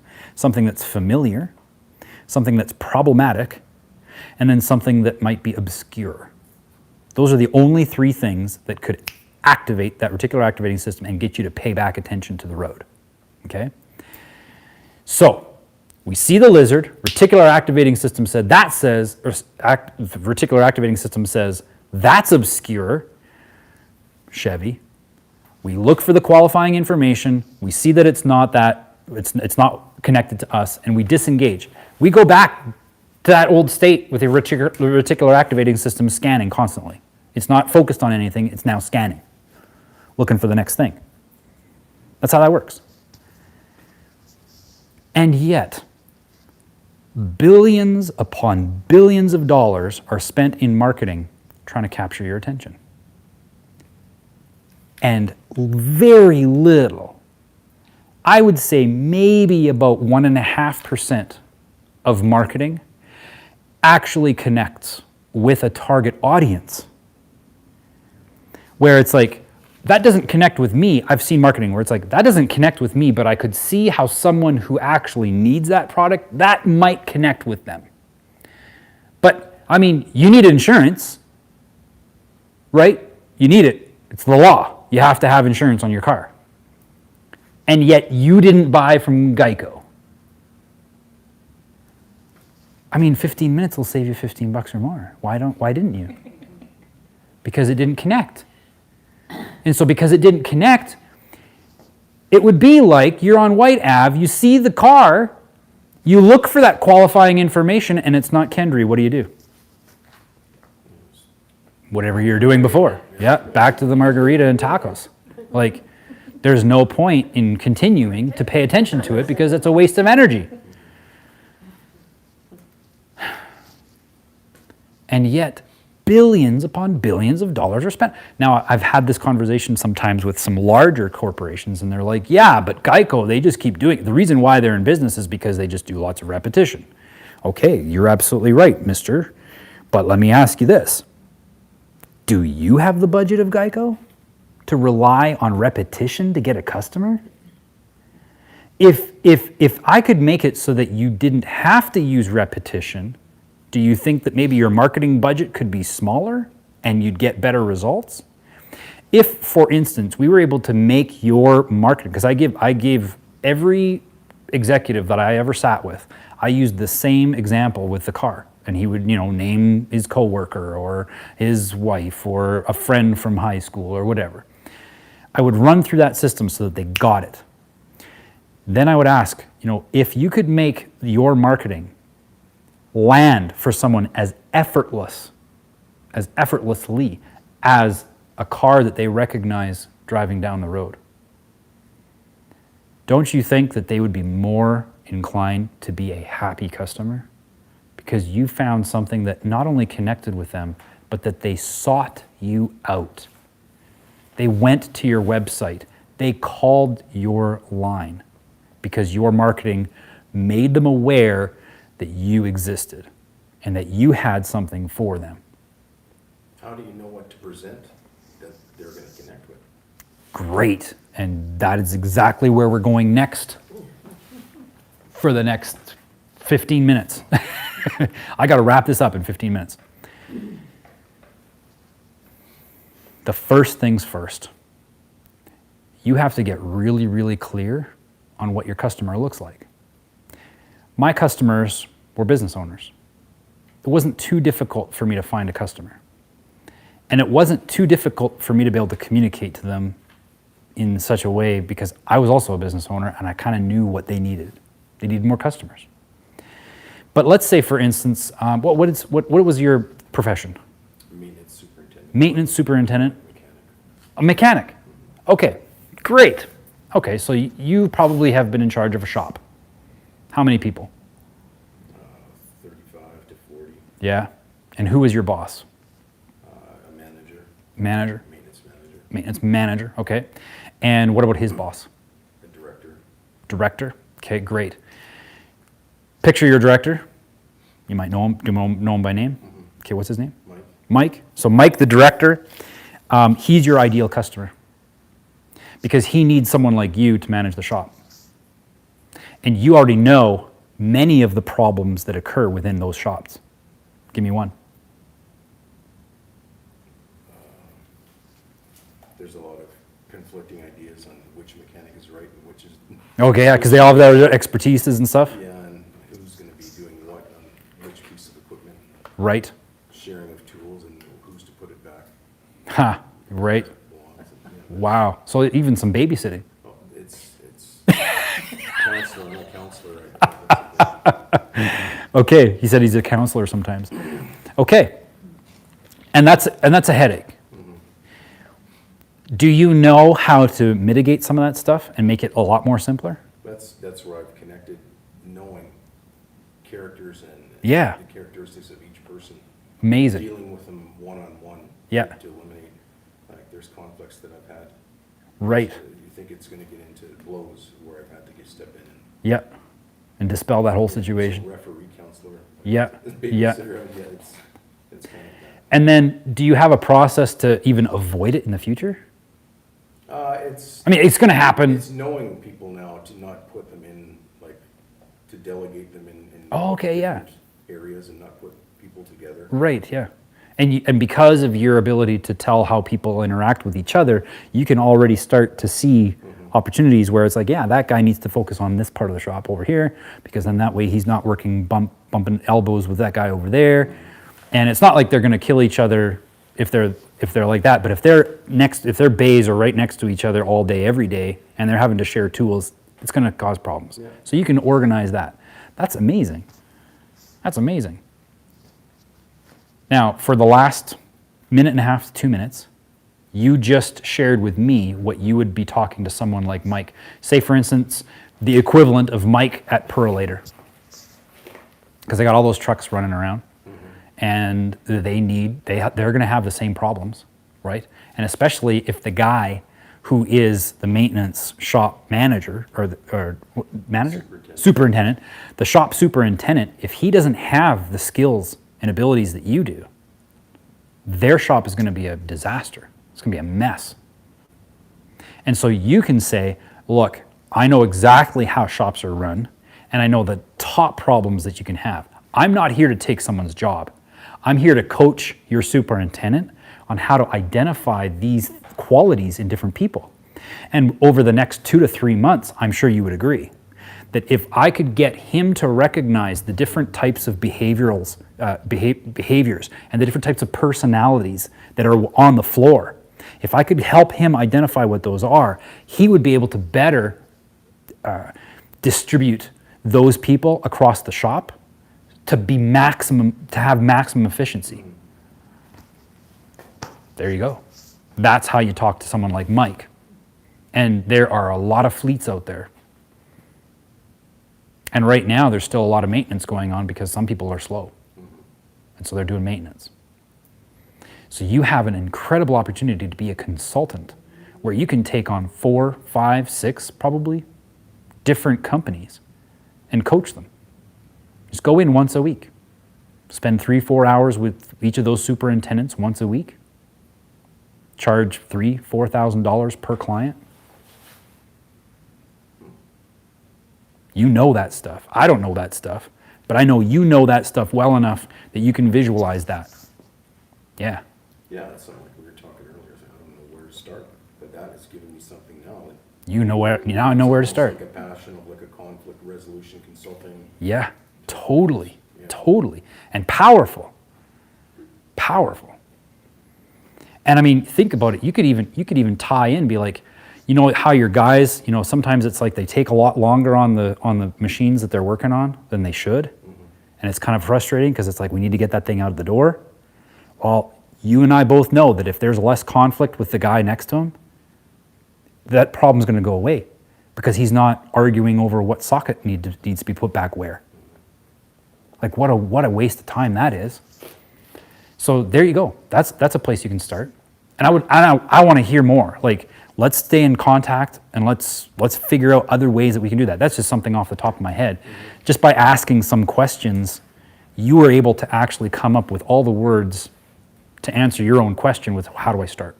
So awesome work. Awesome. Anybody else? What else? Do you have one? Do you have a passion at least? I like mentoring people in leadership. I think it's really. Oh yeah. But a company I worked for recently, we looked at, it has more to do with acknowledgement and things, but most people, and I had to interview 100 people, and they said that they prefer somebody that's authentic.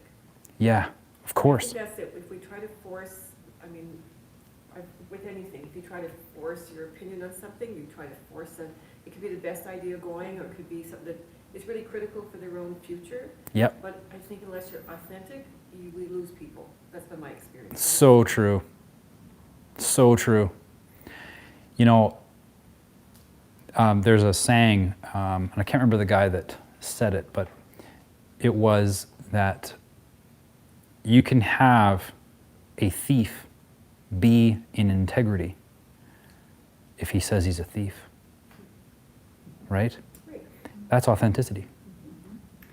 And I would say, I would argue that the thief is more moral than the politician. Because the thief that says he's a thief has more integrity than the politician that says he'll take care of you. It's honest. Yeah, Right. yeah. And You were it gonna takes courage too. Yeah, for sure. Yeah, and vulnerability. A lot of vulnerability. It's like, oh, I messed up. And I take that and I own that as my mistake. And I'm making a commitment forward that I'm not going to do that again. I'll work with him. Yeah. You were going to say? I lose people at the dollar amount. I can create the value, but then when the price comes out, they just shut. Oh, what's the number one objection that you get when people find out what price it is? Oh my God, it's $500 For what?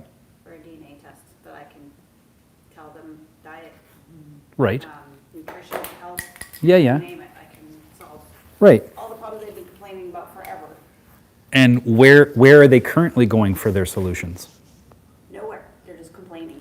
Right. And how much is it costing them? That's what I'd like to know.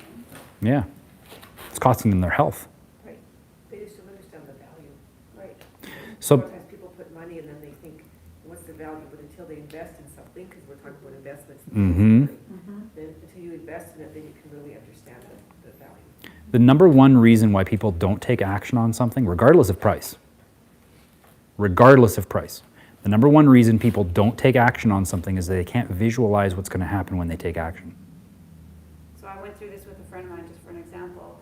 Oh, yeah, I've spent thousands of dollars on, doctors and da-da-da-da, and no one's been able to figure out what's wrong with me. I said, Right. well, let's check your DNA. Yeah. Your body will Right. tell you what's Yeah. going on. Yeah. Well, look at the $700 I just spent on this diet system. Okay, Yeah. I give up. Yeah. And then, 6 months later, that diet system doesn't work. Nope, she'll be on to another one. She's on another one, and that's another $500. People are spending, and you could even do a cost analysis. Have that as part of your presentation. Part of my presentation is by the time we hit 50 years old, we will have tried 169 diets. Not me. Generally speaking. Wow. Okay. And so all of those require, I know a lot of people that when they do that, they actually throw away food. Yep. Oh, I can't have that anymore. Well, there's wasted money, right? Count it up. And it would be great to see a comparison chart where it's like, these are the things that need to be taken care of in our health. These are the top, top 10 concerns that people have in their health. And here are the solutions that they go to in order to mitigate those problems. And then have a dollar amount. What kind of approaches have you taken that you get good success in? For me, it's one-on-one. If I'm one-on-one with somebody, can usually. It's the best. Get them to do it, but I have to, sometimes it's 3 or 4 rounds of conversations. Before you get the one-on-one. And I can never quite figure out what it is. Like the other night, for example, I showed my 250-page report to a friend of mine, and she goes, "Oh my God, yeah, done." Yeah. Right. Sure. But people connect differently, like Yeah. their brains. Yeah. Like for me, you tell me something like that, and I'm just going like, my DNA ain't going anywhere. Nobody's getting a hold of it with all this Yep. Klaus Schwab stuff and, Yep. Yeah. We blood stuff. We don't sell your information on the back end like 23andMe and Ancestry does. Yeah. And if you want to, you can use a fake name. Doesn't matter to us because it's a barcode that we use. Mhm. And my report actually is a fake name to show people because Okay. I didn't want to do it either, but Yep. you know, Yep. now So I you trust my- protect people's privacy. Yeah. Yeah. And that's a legitimate objection. Yeah. And that's a legitimate comeback. Right? Yeah. We're going to have that lots. If you're in business, people are going to have objections. But then someone had an objection with me and I said, great, how many PCR tests have you taken? Yeah. Oh, 4. Yeah. Right. Yeah. You know, and the art, So you're done, so let's go. the art is to be able to focus on providing results in advance. So if someone is having a difficult time in making a decision, putting forward the money, making the investment, whatever that is, it's simply because they don't see the results in advance. And it's not that you give them results in advance. Results-driven Right. people, right? But you have to paint the picture of what those results look like enough so that the price isn't an issue. I mean, think about it for a second. Like them or hate them, Apple knows how to market. Like, and let's go back. Let's go back to the days when you know. I remember I had a Sony MP3 player, and it had a little tiny LCD screen, and you could see what track number it was, and then the title of that track would like scroll across the screen, like literally letter by letter by letter, right? And I was sold on it because Sony made it, right? I mean, I had a Walkman. That was pretty cool. I liked my Walkman so much, my little yellow thing. I was so retro. I liked it so much I got a Discman, right? And then when, and I waited for the Discman because I knew about the whole skipping CD issue. And the Discman came out where the disc would start to turn and create a 10-second buffer so that if it skipped, I could still listen to the music because the buffer would just play and then, you know, the thing would work on trying to find where it was and then find it again. And I could continue with my running, walking, riding my bike, whatever I was doing. The coolest thing ever. So when Sony came out with the MP3 player where there was no more skipping, I was like, oh, that's so cool. And I went out and got it, right? But then, well, and the reason why I got it was because I knew a little bit about computers, right? So that it came out, it said 32 megabytes, right? Or no, it was like 64 megabytes, right? So then it was like, oh my goodness, I'm going to do math in my head. That's like 12 songs. That's the size of a CD. I could put a whole CD. I could listen to a whole... And it's tiny. It's small. And the screen on it is bigger than the little screen I had on my Discman. This is so amazing. Right? So I went and bought one. But then the iPod came out. And they didn't sell me on the size of the screen. They didn't sell me on the size of the hard drive. You know, it was 256 megabytes. It wasn't anything like that. Do you know what line they used when they came out when they came out with the iPod? They were not pioneers by any stretch of the imagination, and they completely overtook that market. They sold more iPods than all of the other competitors combined within 1 year. Do you know what their marketing line was? 1,000 songs in your pocket. Brilliant. Results in advance. People bought the result. They didn't buy the tech specs. They didn't buy the DNA test, Leah. People don't buy a DNA test. They don't buy a 250-page report. They don't buy all of the scientific knowledge that comes with it. They're buying a result. If we go and, let's say, for instance, we got to take off a lug nut that's just terrible to take off, right? Over-torqued. We need to get a bigger impact wrench or an extension for a wrench to enough leverage. Man, it's been a while since I worked in the tire shop. Yeah. I was just gonna say, you did that DW30 or? Yeah, exactly. Well, DW30, that's a great example. WD. WD. Did I say DW? No, Oh, jeez. I say It's late. all the time. I got one more minute. So, no, let's use the wrench thing. So, do I go to buy something that just has like, you know, I'm going to use the example of a drill because it's faster and I know it. People don't buy a drill because they want a drill. Why do people buy a drill? They want a hole. Sell the hole. Don't sell the drill. Right? I know it sounds ridiculous and simplistic, but there you go. Don't sell the DNA test. And I don't know what the equivalent of the hole is to a DNA test. But you got to come up with it. We've been trying everything. It's been interesting. Okay, so figure out what it is that people really want. They don't want the DNA test. The DNA test is simply the drill. It's the tool to be able to get what they really, really want. Their outcome to match what they should be matching, everybody's specific. Correct. What matches that person? What matches that Their person? DNA, this is what you should be eating, or this is the diet you should be. Everybody's different. Yep. That's what we've been working on. Right. That gets people, but then someone will say, well, how do I know they work? Well, we came up with some headlines. It's your DNA. We came up with some headlines. You wrote them down. Yeah. That's a good starting I point. figured that out. Yep, that's a good starting point. And test it. I did. Test it vigorously. I did. Good. Nothing's happened yet. Did you talk with them about their anatomy and physiology, so they understand in more of a layer to understand? Sometimes, depending on the person. Depending on the person, yeah, different people have different priorities or different values. And so if you talk about this, all the science to someone that's a biologist, they're going to be right in there like a dirty shirt. But you do that for the stay-at-home mom of 3 kids that has baby brain, they're going to be like, That's where you gotta know your audience, like you're saying. correct. Where you're- Know who it is that you're talking to. That's why we talked about Mike, because that's who you need to talk to. You have you actually have a very difficult product to market. And the reason why is because so many different types of people can use it.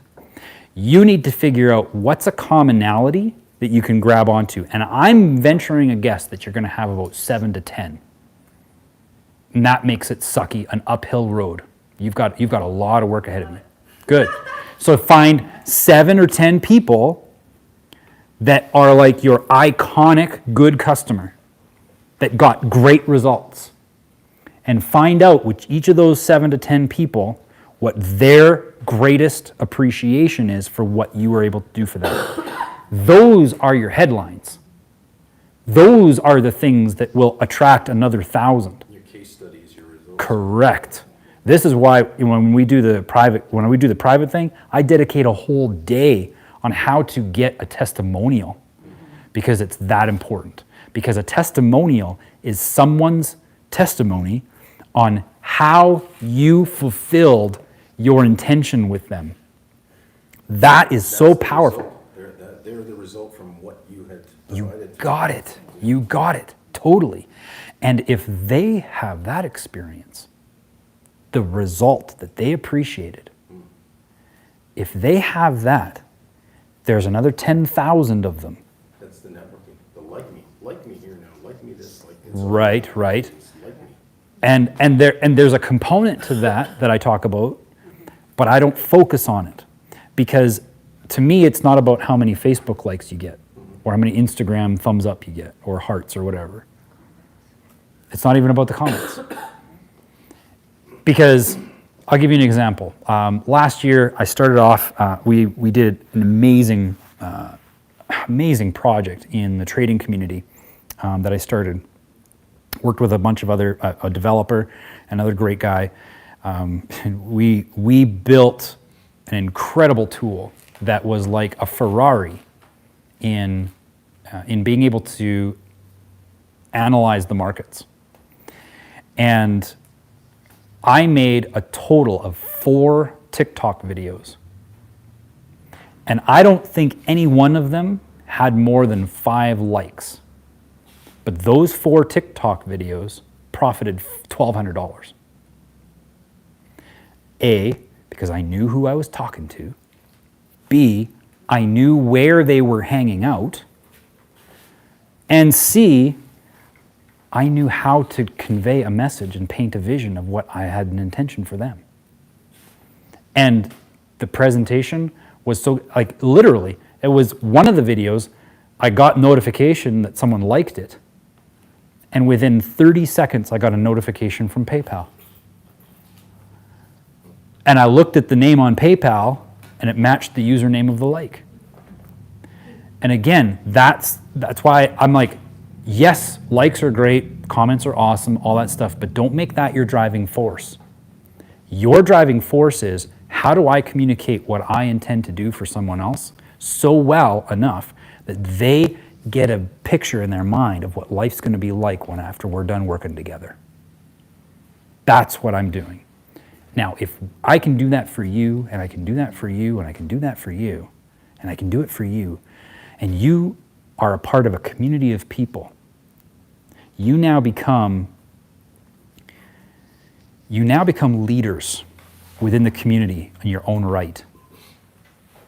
There is incredible power when you have, and by power, I don't mean over someone else. I mean over yourself. There is an incredible amount of power in being a part of a community that has that kind of symbiotic relationship with each other, where we get each other. And we are all of us working towards, not everybody in the community is going to do this. Folks, not everybody in the community is meant to be a business owner. Some of them are meant to work for you. Some of them catch the vision of what you're doing. They don't have the knowledge on how to do it, except if they're given direction. And that's okay, because as you start helping out 50, 60, 70 people, you're going to need help. And those people are going to be able to help extend yourself and be able to bring your intention to more people. That's a blessing. So we don't want them all to be marketing students of Paul. Like, that is not what we're here for. The reason I'm doing these intros is because I want to find out who can I work with within the community that wants to create something for the community so that we can all become more independent yet interdependent, in the sense that by forming community, we actually have more self-governance. And that's a currency in itself, then, could be traded and bartered within. Absolutely. Absolutely. You know, I've done, I would say right now I'm at about 50-50. I got 50% of people that pay me in currency. Sometimes it's crypto, sometimes it's silver, sometimes it's Canadian dollars. And the other 50% is barter. That's what I would do. That's where I joined this, like, Yep. to trade, like my services I can provide some to help out. Yep. And vice versa can come back to. Totally. And Like, that, you don't need to exchange the cash or the Canadian cash. no. Yeah, so much is possible. Now, in Saskatchewan, of course, the dynamics are different in that community. But there's a guy, he's got an excavation company. He might be watching too. There's a guy, well, maybe not, because he's got terrible internet service. He has to usually watch it after. But he's got an excavation company, and small operation, but man of integrity, tons of work experience. And so in the community, he's been helping out all kinds of different people. Everything from farmers that need to put a new water line in. He's got the towns or the counties call him up to dig graves. Like, you name it. This guy's done it all. He goes into the bush and uses his backhoe as like a feller buncher almost, right? And chops it down and then makes sure that the tree lands in the right direction, uses his machinery to do that. But he actually many times receives payment in cow. Put it in the freezer.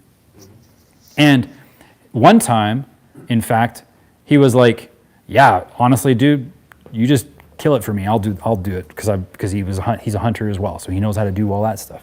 And he's got the vacuum sealer and everything, and so he opens up his freezer, and sure enough, there's a cow and a half, right? And that's how they do trade. That's how we're supposed to do it. It's the most natural way to do business. It really is. Now, I get there are some things that you're going to need money for, because you can't take a cow and give it to the guy that works at Shell so that you can put fuel in your car. I get it. You're going to need some Canadian dollars. You might get to that point. You might ride a cow. Yeah, just ride a cow. Yeah. But this is the direction that we're going, and that's the intention that I have. And if this is something that you want to do, I'm going to be starting up that private group at the end, probably the third week of April. And if you don't have the money for it, because I know what's going on out there, let's talk. There's other options other than using a Canadian dollar. What's happening on Monday? Monday is when Kenny, not Jason, comes in here and he actually shows how he gets his cryptocurrency to grow. And he currently lives off of that. Okay, that's one of my goals, Yep. because like I'm probably gonna be like you, like the writing's on the wall, like you don't have the shot.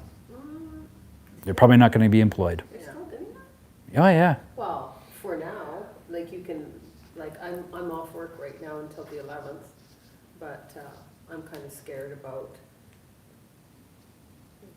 just the way the whole thing is going. Mhm. Ultimately, like I think we're just being pacified right now. Right. But somewhere along the line, that'll be, because I've been able to do like the PCR test every Mm-hmm. 72 hours. Or Right. whatever.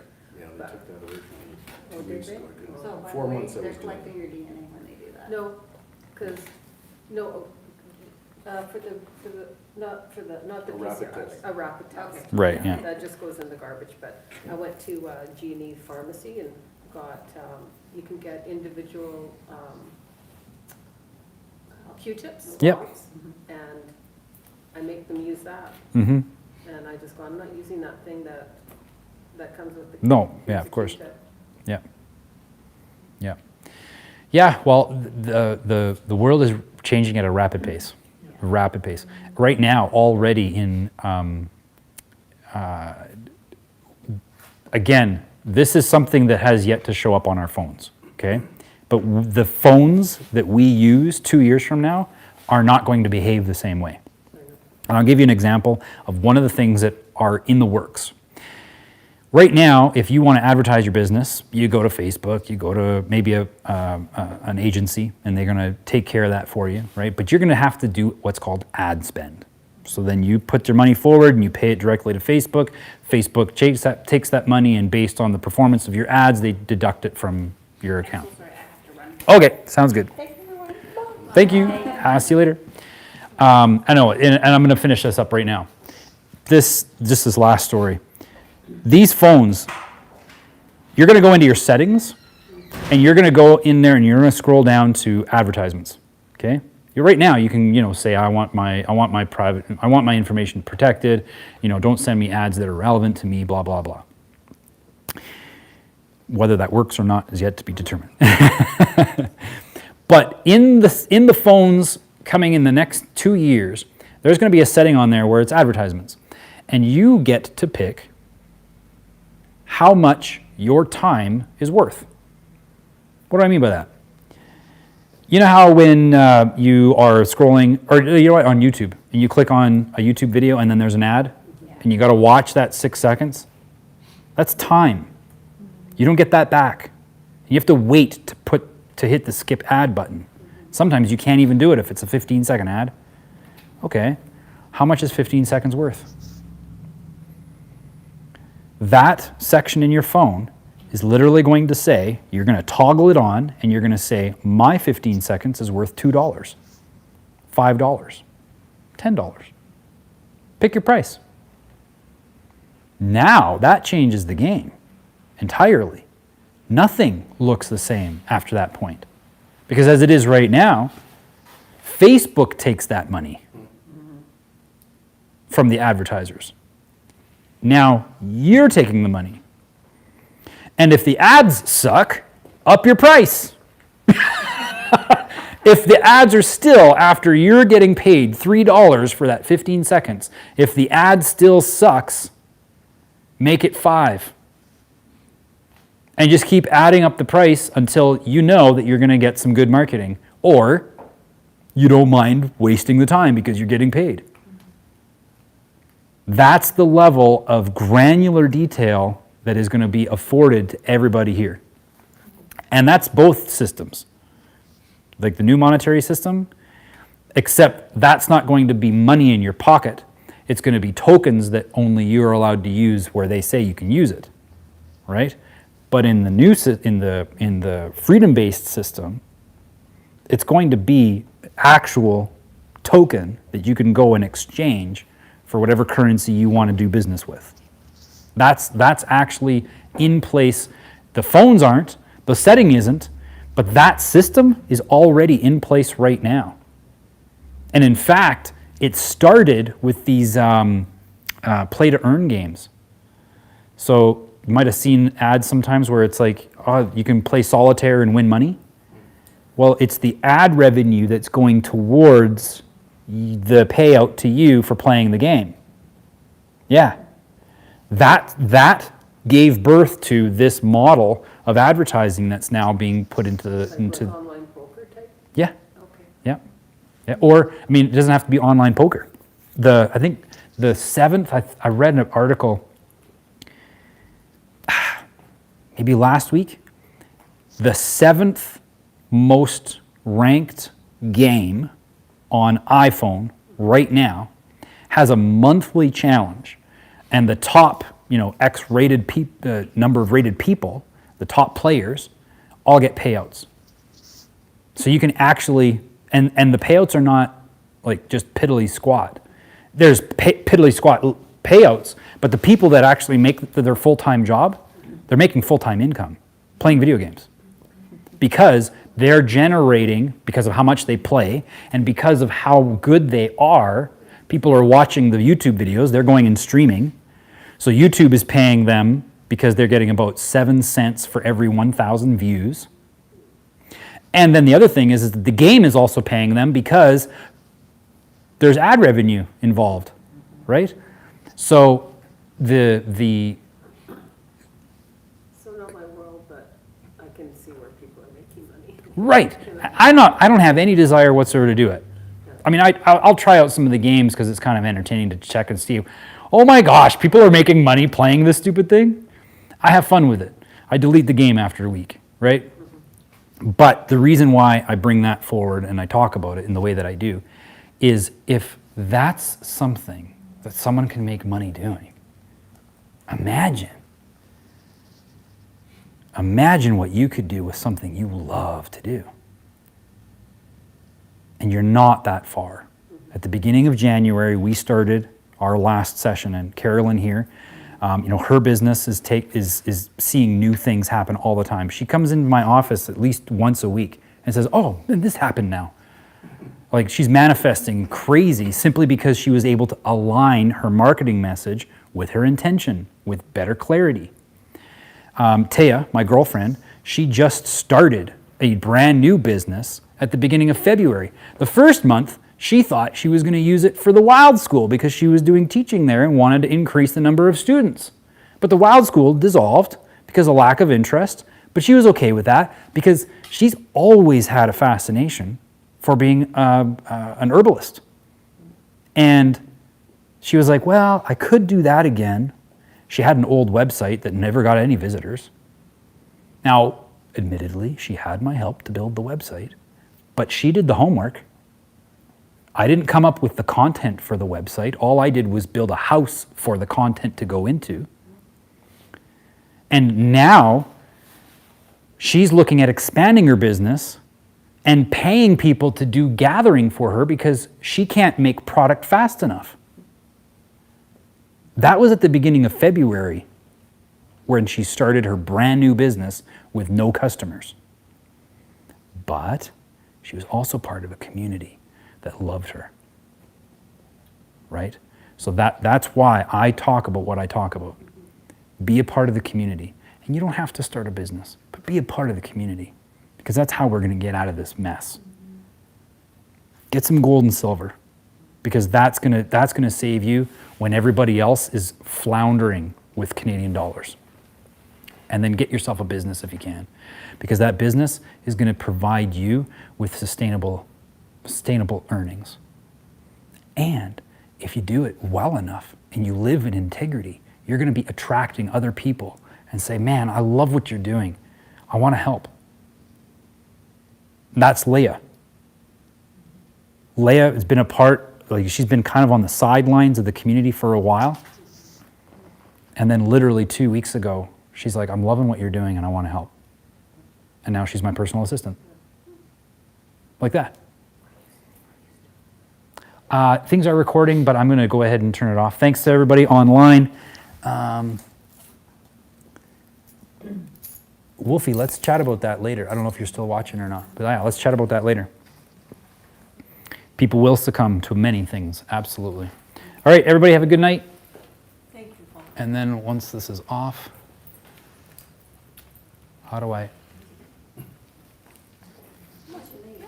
turn it off? There's no off button on this thing. Orientation is locked. Please rotate. Do I just hit the X button? Stop.